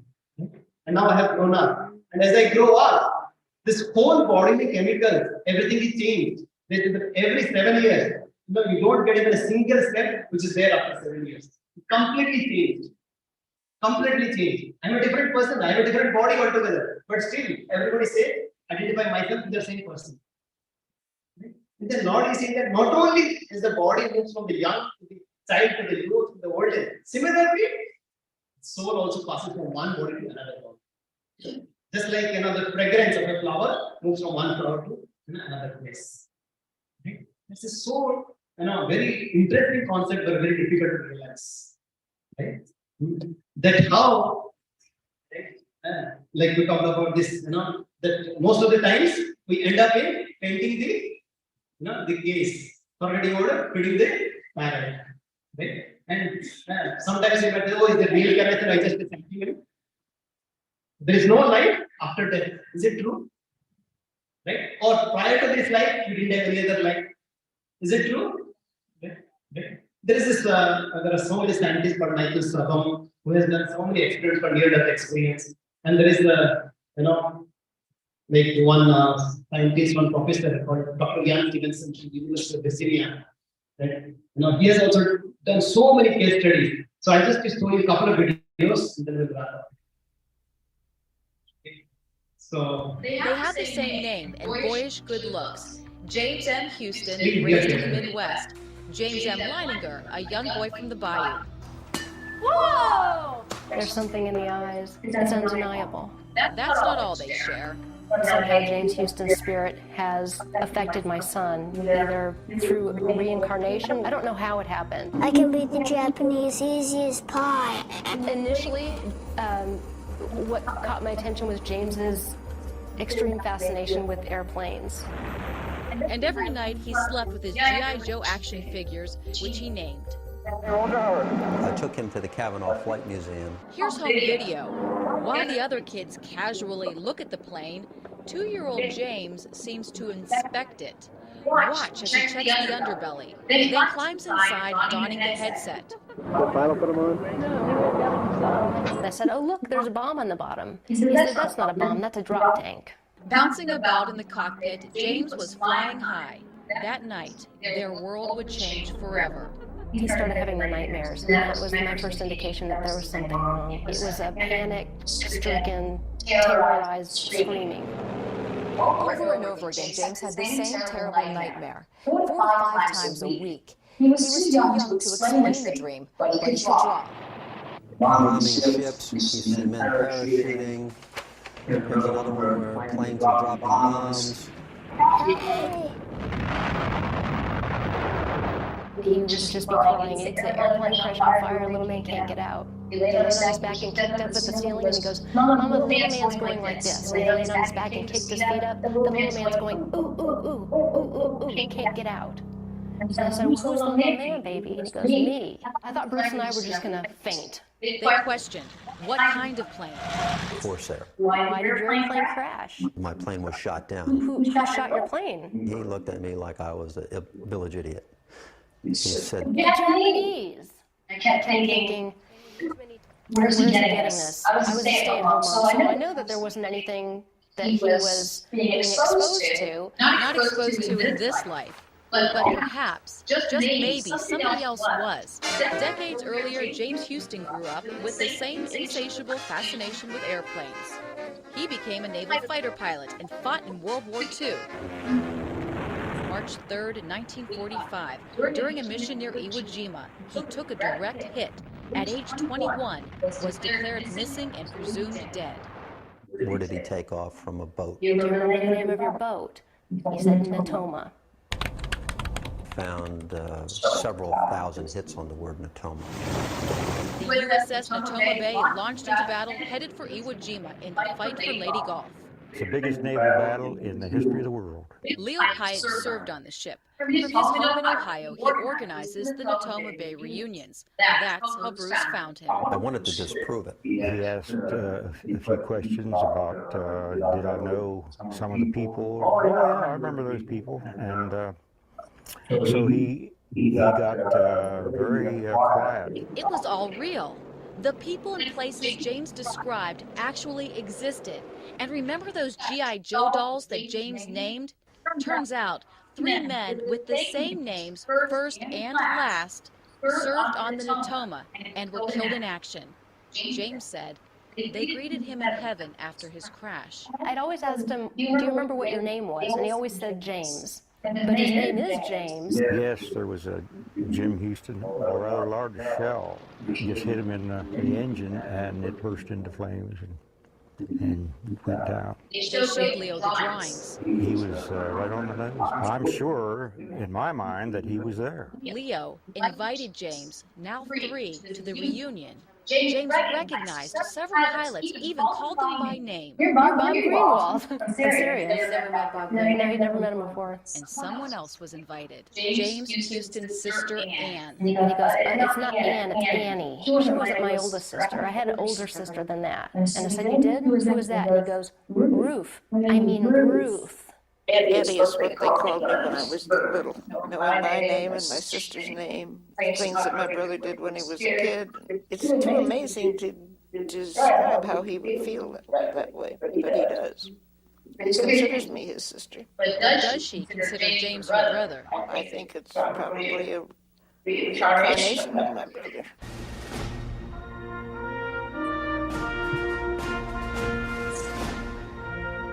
What the learning in this video? Suzanne Stratford, Fox 8 News. This is not from a scripture, this is from a geographical channel. So, what is the lesson? Yes. How he was really a Second World War pilot and how he was shot dead. And then in the next slide to the child, you could remember everything. And there was one more video I wanted to say this about the out-of-body experience, how right during these operations and all, how the doctors would see that the patient is completely dead. Right? brain dead. Right? But then that person, once he comes back to consciousness, you would remember everything. Person would remember everything. Right? So there are so many, like if you Google it, out of body experience, near death experiences, then you'll find some pure incarnations. But there are so many stories out there. Right? But sometimes you might think that why you don't remember. It would have been nice if I remember also. How many of you think like that?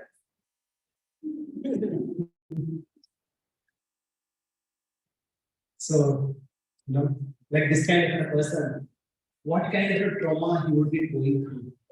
Right? Somebody really shot dead. Somebody was shot dead. What kind of an anxiety? Like now, my spouse said something. They don't look at me. I think for the whole day. Right? Why am I, why it said like this? Why it didn't smile me? I go into so much of analysis paralysis mode. And if I can keep, can I really take care of the past life trauma also? Possible? Lord is saying there. Yes, Lord is very mercifully. Yes, reset that memory button. So that we can really take care of this life. That's why the sleep is a blessing in disguise. And once you sleep it nicely, then we should reset. So people who are not able to sleep properly, they have the disease mindset.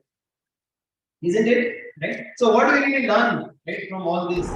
Really, this how this Bhagavad Gita talks about that how this body is changed from one body to another body. The soul moves just like in a person using a torn out clothes, and then you really throw that torn out clothes and you get a new clothes. And that's why there in 2.22, this Vasamsi Dirnani Yatnami. Lord has given very beautiful analogies also for us to really understand this, right? And but how all of this we can really understand, how we really have faith in all this, right? I just use in a beautiful acronym called hopes. We can get faith by hopes, by hearing it, right? We heard about today, and then we observe it, right? How it is really happening all across. And then not only observe it, but also we practice it. That yes, this process of connecting with the Lord works through the chanting of the holy name. And then we experience ourselves, and then we say it, and then it becomes a virtuous cycle. Right? This is how we can really get faith, really understand the Lord and in ourselves. And what is the benefit of it? Yeah, then we become fearlessness. We don't worry so much about the dualities of life once we understand that we have the spirit soul. And how we really see the unity and true diversity. How this people talk about DEI and so many things nowadays, but how Bhagavad Gita is so universal. Does not talk about even this gender, in the species also. It's a Vidya Vinaya Samparne. A person who has read Bhagavad Gita, it doesn't differentiate with caste, gender, creed, religion, everything like that. This is everybody, that there is a soul. Every soul is a part and parcel of the Supreme Soul. And then once we understand that we are the soul, we are part and parcel of the Supreme Lord, then we start feeding the soul also. Right? So unless once again we take these principles into our own life, right, it doesn't have any value. Right? Sometimes you think that, oh, now I have understood that I am the soul. Right? So the next time somebody asks, who are you? Should we say I am the spirit soul? Yes. No. Yes. No. I am the spirit soul, but at the same time, there's some functional responsibilities as well. Now I have to do that. Right? So in next session, we'll be discussing much more in detail application part. Right? Today we try to understand a little bit, right? Who is the Lord and who are we, right? And why we are suffering, because most of the times we are misidentifying ourselves. Just like that idiot was suffering because of this identification. Similarly, we also don't understand who we are, what is our potential, and that's why we really suffer a lot. But then we understand what is our true potential, what we have to do. Any questions or comments before we proceed for the next? Any questions? If you don't have any questions, I'll ask you questions. Yeah. Any questions? All of you are there once again in our group, right? All of you are there in our WhatsApp group, Gita Course groups. Okay, maybe you can just quickly just be there. You can just join this Gita Course groups quickly, and then we are sending this quiz, and I would request all of you to please participate in it. All of you have joined this WhatsApp group. Okay. All of you have joined this WhatsApp group. 3, 2, 1. Okay. Please join this WhatsApp group. Okay. Okay, I'll just tell you. Please now, time starts now. We'll give a couple of minutes. If you don't have if you have not joined the WhatsApp group, you can also scan this form. You can scan this form. You can scan this Google form. You can go to your Google scan. You can go to Google scan and you can find the link. You can find the link and you can. I would request all of you once again to please participate in the quiz. It's very important for all of us to test ourselves what we have understood. Otherwise, it becomes all clear. Right? The moment we come outside of the hall, we forget everything. And I would request all of you to please answer the questions and also please share your learning as well. What are the 3 learnings that you had today? And what are the 1 thing that you are going to apply in your life?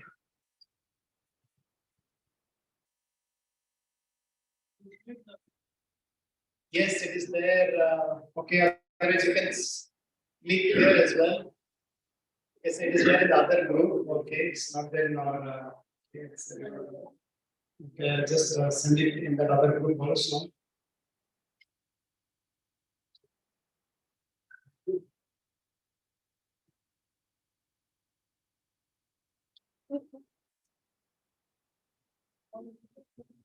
Okay, I sent in the other group also.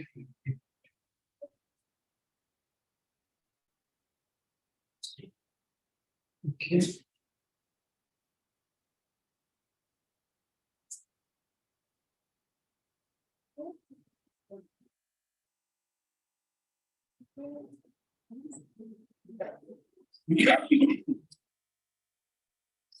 Please request everybody to please attempt it. Just like we encourage our kids also to participate in their exams, right?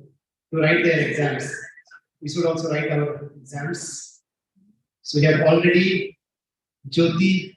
Miss Jyoti Rao. Oh, thank you very much. She has already filled it up. And then we have Asa. Okay, thank you very much for filling it out. Okay, so I would request all of you to please answer them. And then, yes, please scan it. And please mention your learnings as well. At least 3 learnings. And 1 thing that you would like to apply in your life.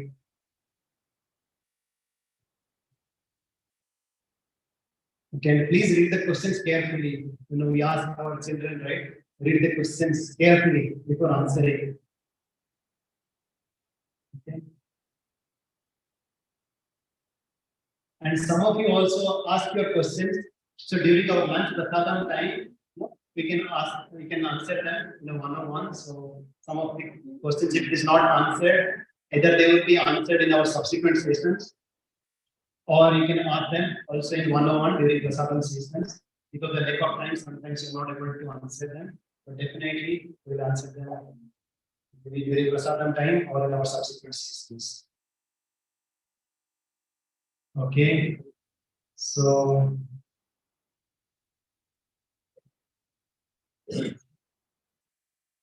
we are still waiting for the perfect scorer. Of course, everybody participation is appreciated. At the same time, we also look forward who is really attentive in hearing. So far, the highest scorer is Mr. Lakshmikant. Lakshmikant scored 7 out of 8. And followed by Ms. Jyoti Rao.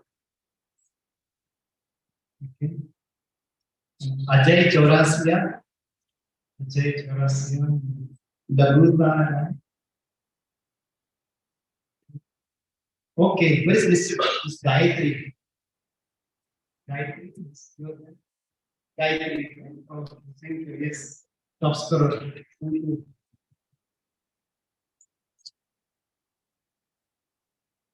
Okay, so we wait for a couple of more minutes. So yes, once again, I request all of you to please participate in the quiz and please share your learning. Ravinder Misra. Thank you very much.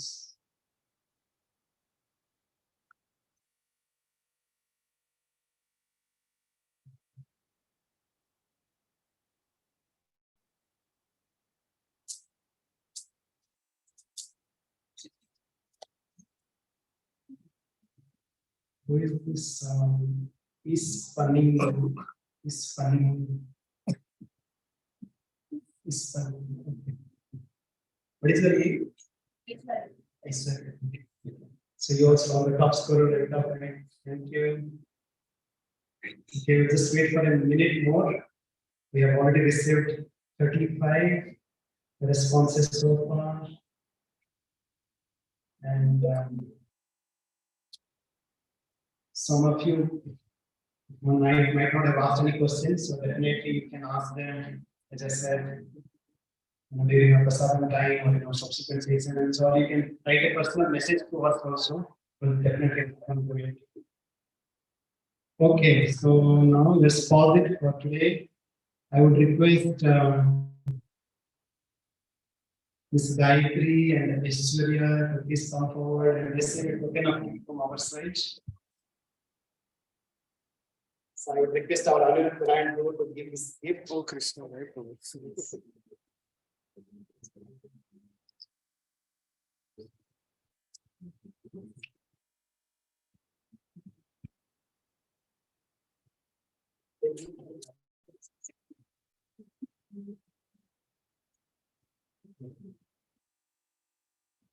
Anybody else? Thank you. Thank you very much for your participation. Okay. So very beautiful. So now we'll move forward to the next section. All of you have received the chanting beats. Now let's take center of the Lord. We heard today about the Lord. We heard today that we have to feed the soul. And how we can really feed the soul? By chanting of this mantra. Right? So yeah, next weekend we'll be speaking on this very important topic. Right? How we can really go through the suffering, how we can really grow through the suffering, how we can start through the suffering. Right? It will be very interesting, very practical principles we learn next weekend. Okay, so now let's start chanting the holy names of the Lord. Okay. So Jai Sri Krishna Chaitanya Prabhu Nityananda Sri Advaita Gadadhara Sivan Sati Gaura Bhakta Vrinda Hare Krishna Krishna Krishna Hare Ram Hare. Please hear, please hear, please hear. You don't have to do anything else. Just chant. Your pronunciations will be very clear, and you should attentively hear the mantra. Nothing else. Hare Krishna Krishna Krishna Hare Ram. Hare Krishna Hare Krishna Krishna Krishna Hare Hare Hare Ram Ram Hare Hare. Hare Krishna Krishna Krishna Hare Hare Hare Ram Ram Hare Hare. Hare Krishna Krishna Krishna Hare Hare Hare Ram Ram Hare Hare. Hare Krishna Krishna Krishna Hare Hare Hare Ram Hare Hare. Hare Krishna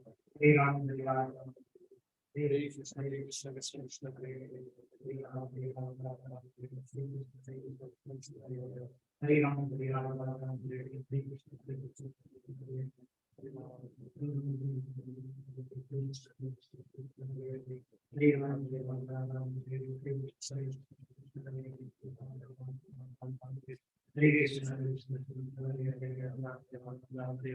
Hare Krishna Krishna Krishna Hare Hare Hare Ram Hare Ram. Hare Ram Hare Ram.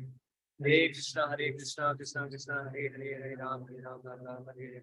Hare Krishna Krishna Krishna Hare Hare Hare Ram Ram Hare Hare. Hare Krishna Krishna Krishna Hare Hare Hare Ram Ram Hare Hare. Hare Krishna Krishna Krishna Hare Hare Ram Ram Hare Hare.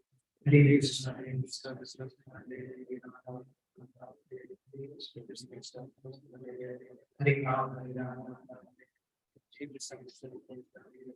Hare Ram, Hare Ram, Hare Krishna, Hare Krishna.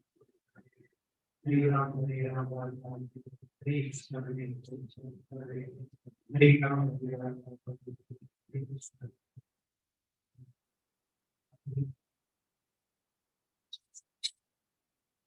Hare Ram, Hare Ram, Hare Krishna. Hare Ram, Hare Ram, Hare Krishna,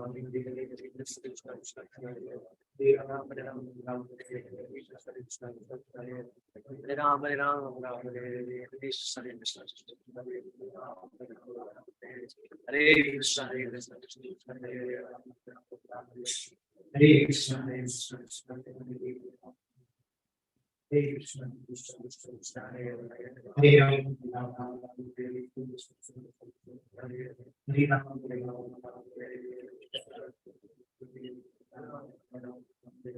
Hare Krishna, Hare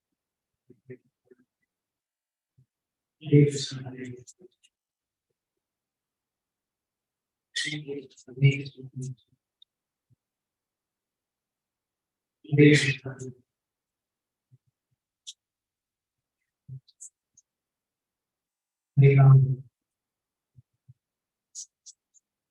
Hare Ram, Hare Ram,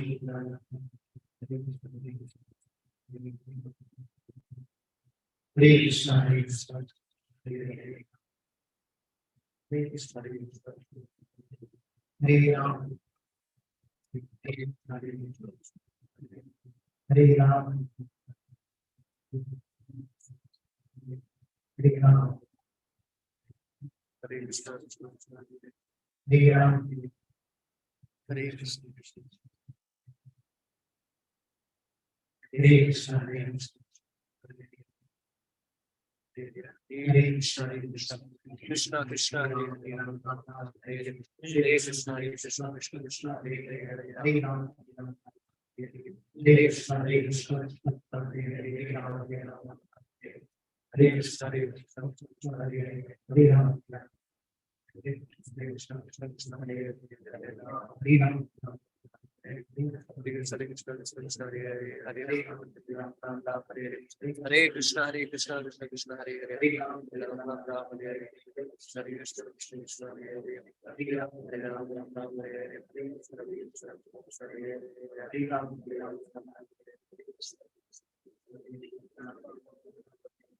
Hare Krishna, Hare Krishna,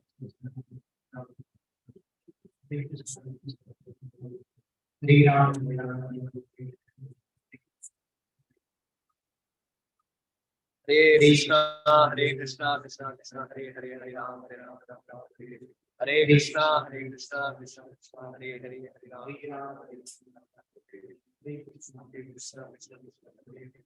Hare Ram, Hare Ram, Hare Ram, Hare Ram, Hare Ram, Hare Krishna, Hare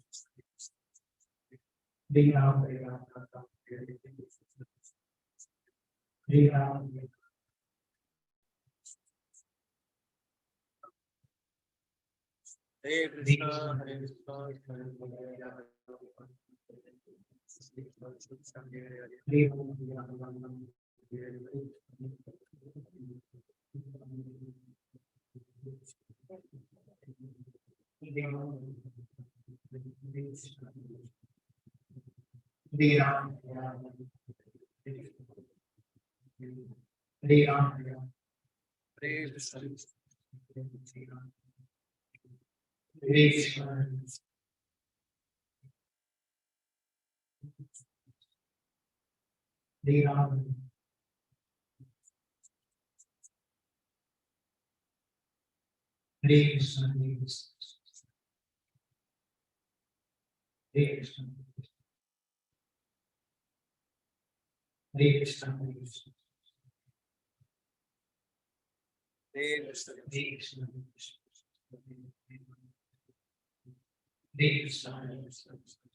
Hare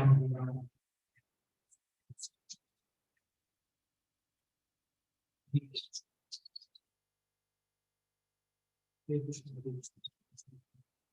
Ram. Hare Ram.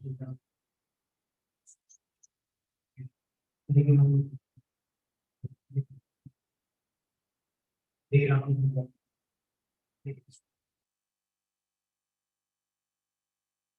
Hare Krishna. Hare Krishna. Hare Krishna. Hare Krishna. Hare Krishna. Hare Krishna. Krishna Krishna. Hare Hare. Hare Ram. Hare Ram. Hare Krishna. Hare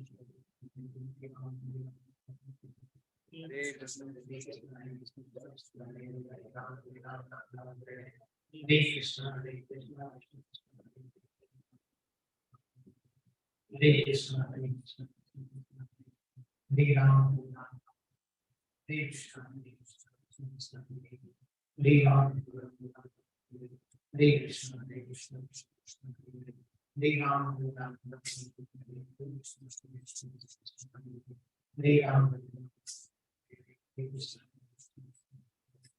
Hare Ram, Hare Ram, Hare Ram, Hare Krishna, Hare Ram, Hare Ram.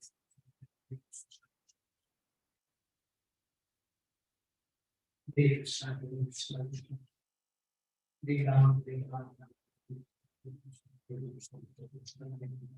Hare Ram, Hare Ram, Hare Krishna, Hare Krishna, Krishna Krishna, Hare Ram, Hare Ram.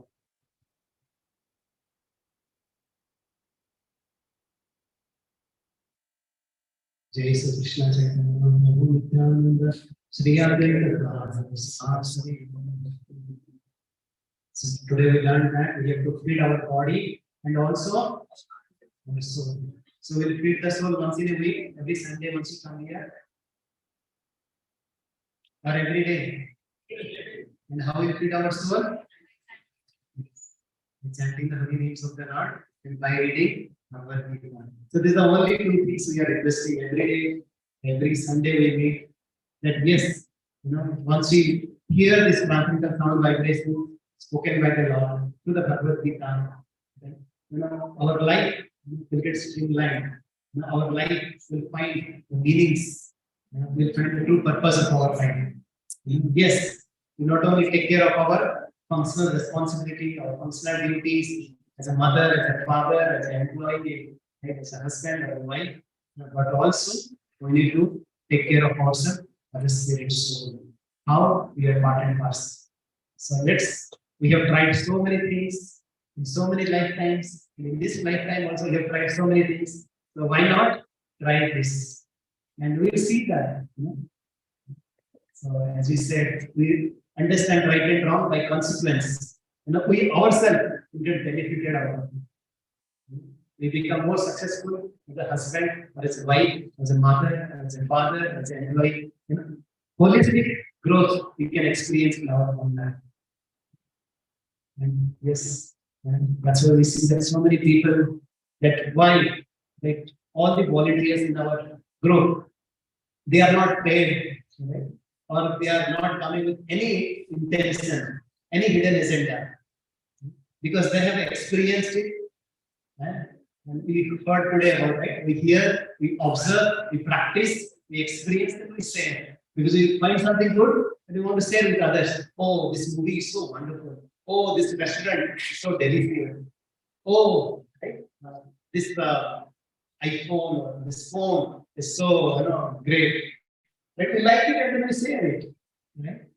So similarly, it's just a very naturally, we really like it, this process.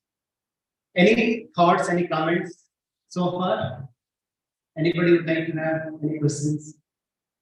Because somehow or other, right? We hear also a lot many other things as well. Last week there were so many news about ISKCON, about this and that.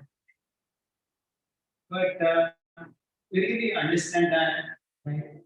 The dedication, the sacrifice, the commitment of not only Srila Prabhupada, our founder Acharya, but also the followers of Srila Prabhupada. What kind of a commitment they really share? Just now only we have one sannyasi, right? who is just in our South Bangalore, traveling from his, he's traveling from Mayapur, but he travels all over the world, right? And he's around 80 years. And just around 14 years back, right, he had a stroke. And doctor said he's just like a vegetable. He would not really be able to do anything the rest of his life. And now, right, he's just going around preaching the message of Bhagavad Gita. He's an American body. He's really coming from a very wealthy family. But then he has taken Indian citizenship to preach this message of Bhagavad Gita. He has learned the local languages. And just this week also, he was there in some of the breathing programs, and his oxygen was really going down because he had also, kidney transplantation, liver transplantation, so many other body ailments. Right? But then, with full energy, with full enthusiasm, he was preaching the message of Bhagavad Gita. Right? And here we talk about how Arjuna fought, even when Abhimanyu died, his son died. Oh, how the Pandavas, they went through so much struggles, and they really established dharma.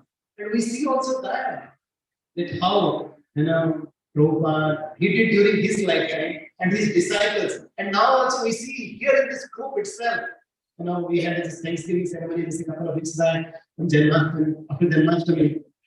So many devotees, they were selflessly putting days and weeks of effort and to come up with this grand program, so that all of us can come together and hear the message of Bhagavad Gita. And not only hear, but also apply these principles of the Bhagavad Gita into their own life. Otherwise, they don't have any other hidden agenda. And no other agenda. Why? Everybody else also working, in their corporate life. They have also a nice family. But why they are stretching, extending themselves? Right? Is it for some cheap thing? No.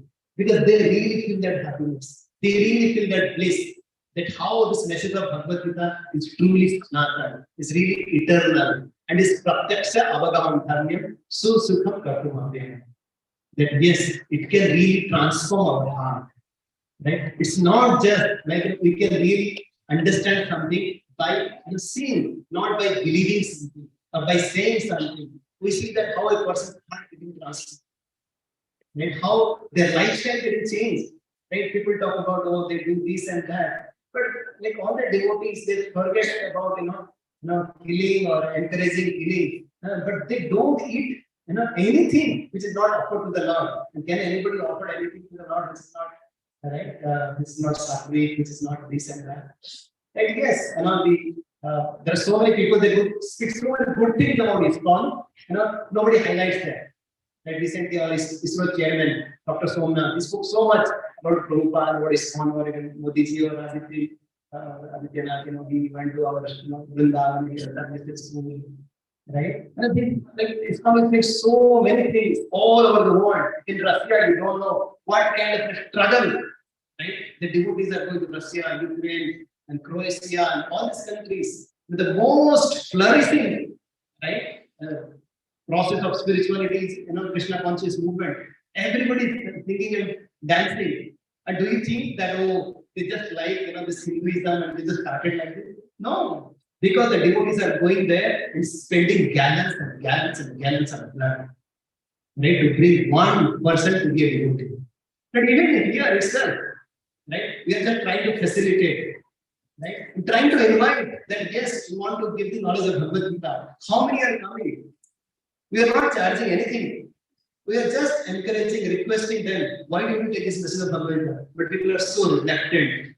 That's why we say today we heard, right? There are the most important impediment to our growth is I know it. I would say the impediments to growth is ABC. The A is people become so arrogant. Right? Oh, I don't care. I don't know. I know everything. Right? Then second is that we said last time, busy. I'm too busy to talk about all this. Right? And then C is I say arrogant and busy. Any? Ignorance, envy, Yes, no. Yes, we are very much innovative. We don't want to hear anything. We are too busy, and somehow we are living in a lifestyle with so much choices, so much of distraction that we don't know what is right. Can you request the kids to come down? Okay, kids are preparing some real food for us to tell them. So yes, like you see how all the devotees, they are putting so much of effort that sometimes somebody thinks that, oh, why somebody is calling me again and again? What is it for them to call? They are just extending themselves, their time to invite people to take this lesson of Bhagavad Gita. So can you give a big hand who are calling, who are happening?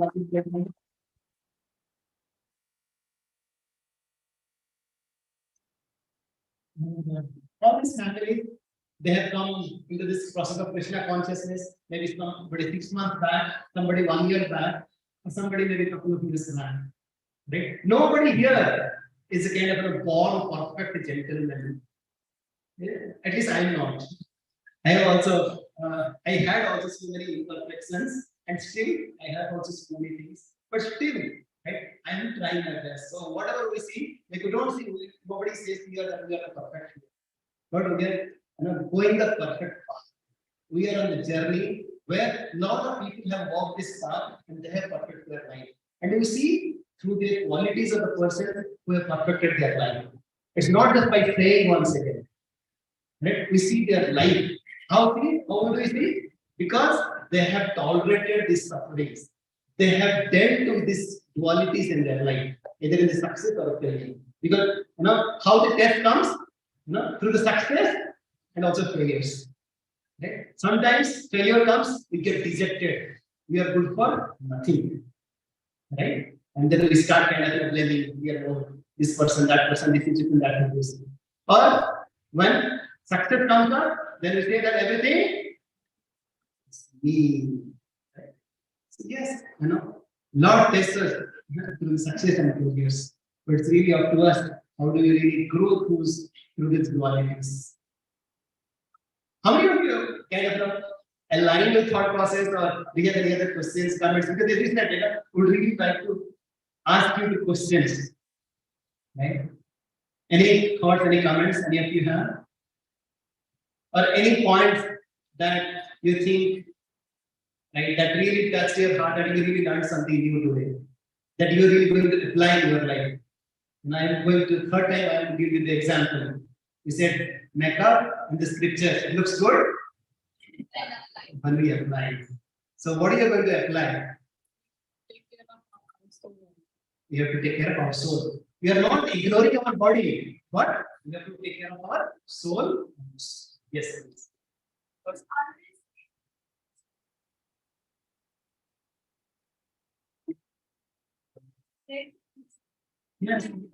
Yes. We always think that after Arjuna had also difficulties. Arjuna had also confusion. But at the end, Krishna, do you know what he said? Krishna, did he say that, oh, I am the Supreme Lord, you do what I say? Did Krishna say like that? Here at the end, Krishna is such a benevolent, such a merciful teacher, friend. He said that, oh Arjuna, I spoke to you about so many things. And now you decide what you want to do. Yatha ichchati kartu. That's a lover, right? It's not a forced lover that you do what I say because this is what I like. No, Krishna is not like that. Krishna is giving that space, but most of us misuse that space. We abuse that freedom. But then a true devotee, just like Arjuna, what he said? Kariste vachana. I will do whatever you say.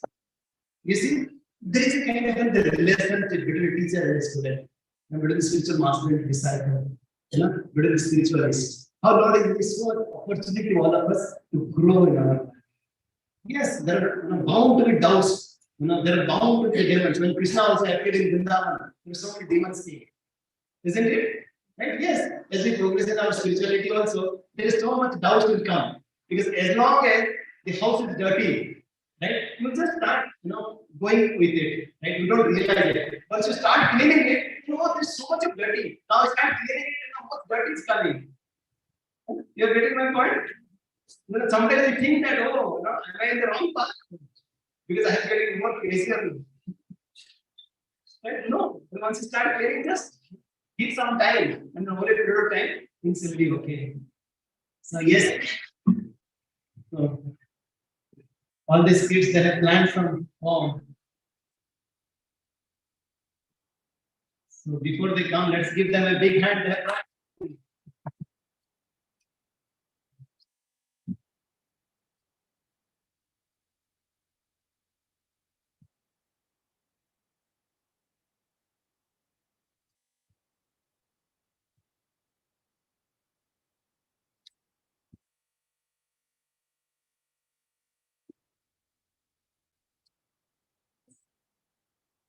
Yes, telling what they have learned. You have to show also what you have learned.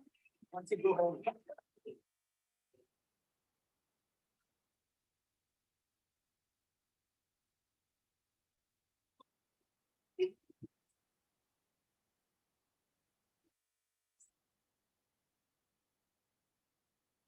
Don't mind, we're very delayed today, but they are also stretching. Please don't mind.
This encouragement by now, which only once again.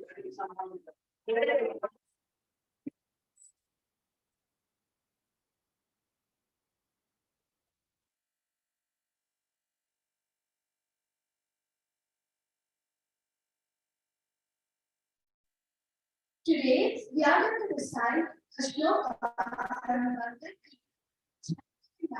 Shloka 22.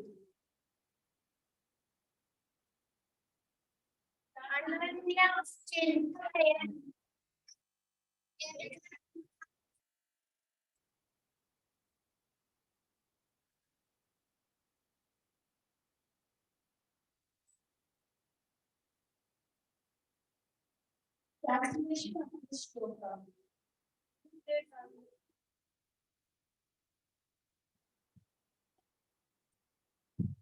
The people who worship me with devotion, meditating in my form, to them I carry what that.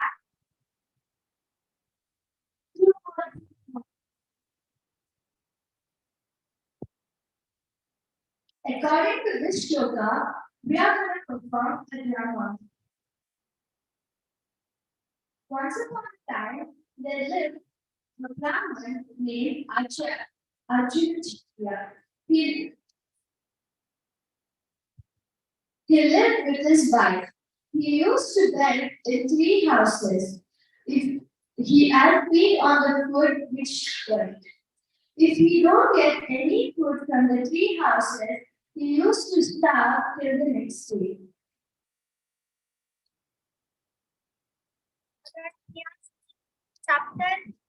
Chapter 9, 22nd Shloka.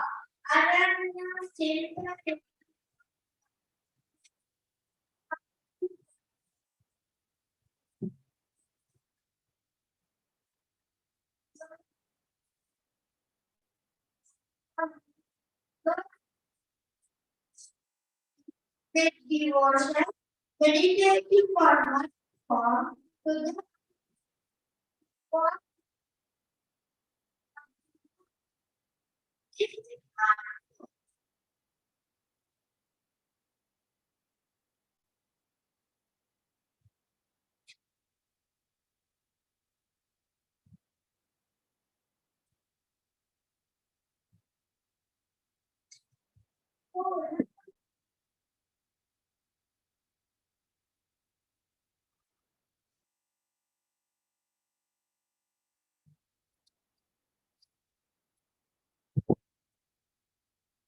Tick tick tick tick, Bhikshamdei, Bhikshamdei, tick tick tick tick, Bhikshamdei, Bhikshamdei.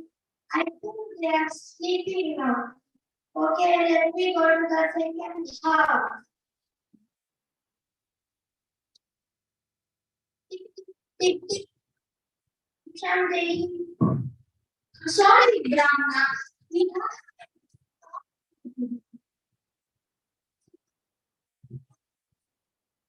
Let me go to the house.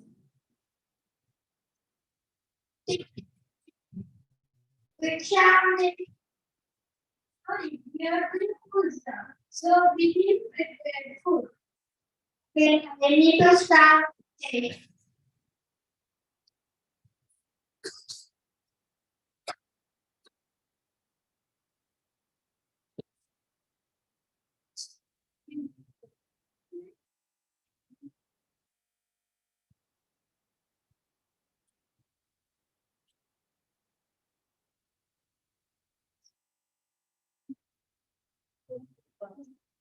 Let me go and start.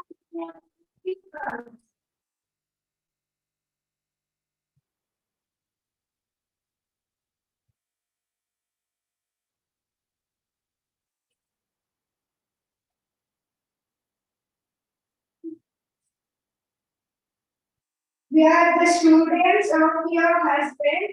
He sent us these.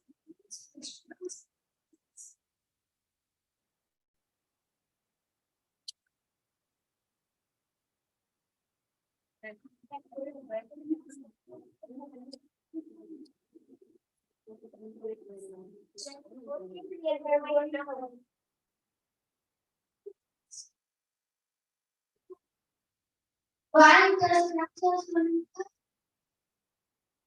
cause your husband please us to be? When we not learn this slokas properly. Let me apply some medicine. I will tell you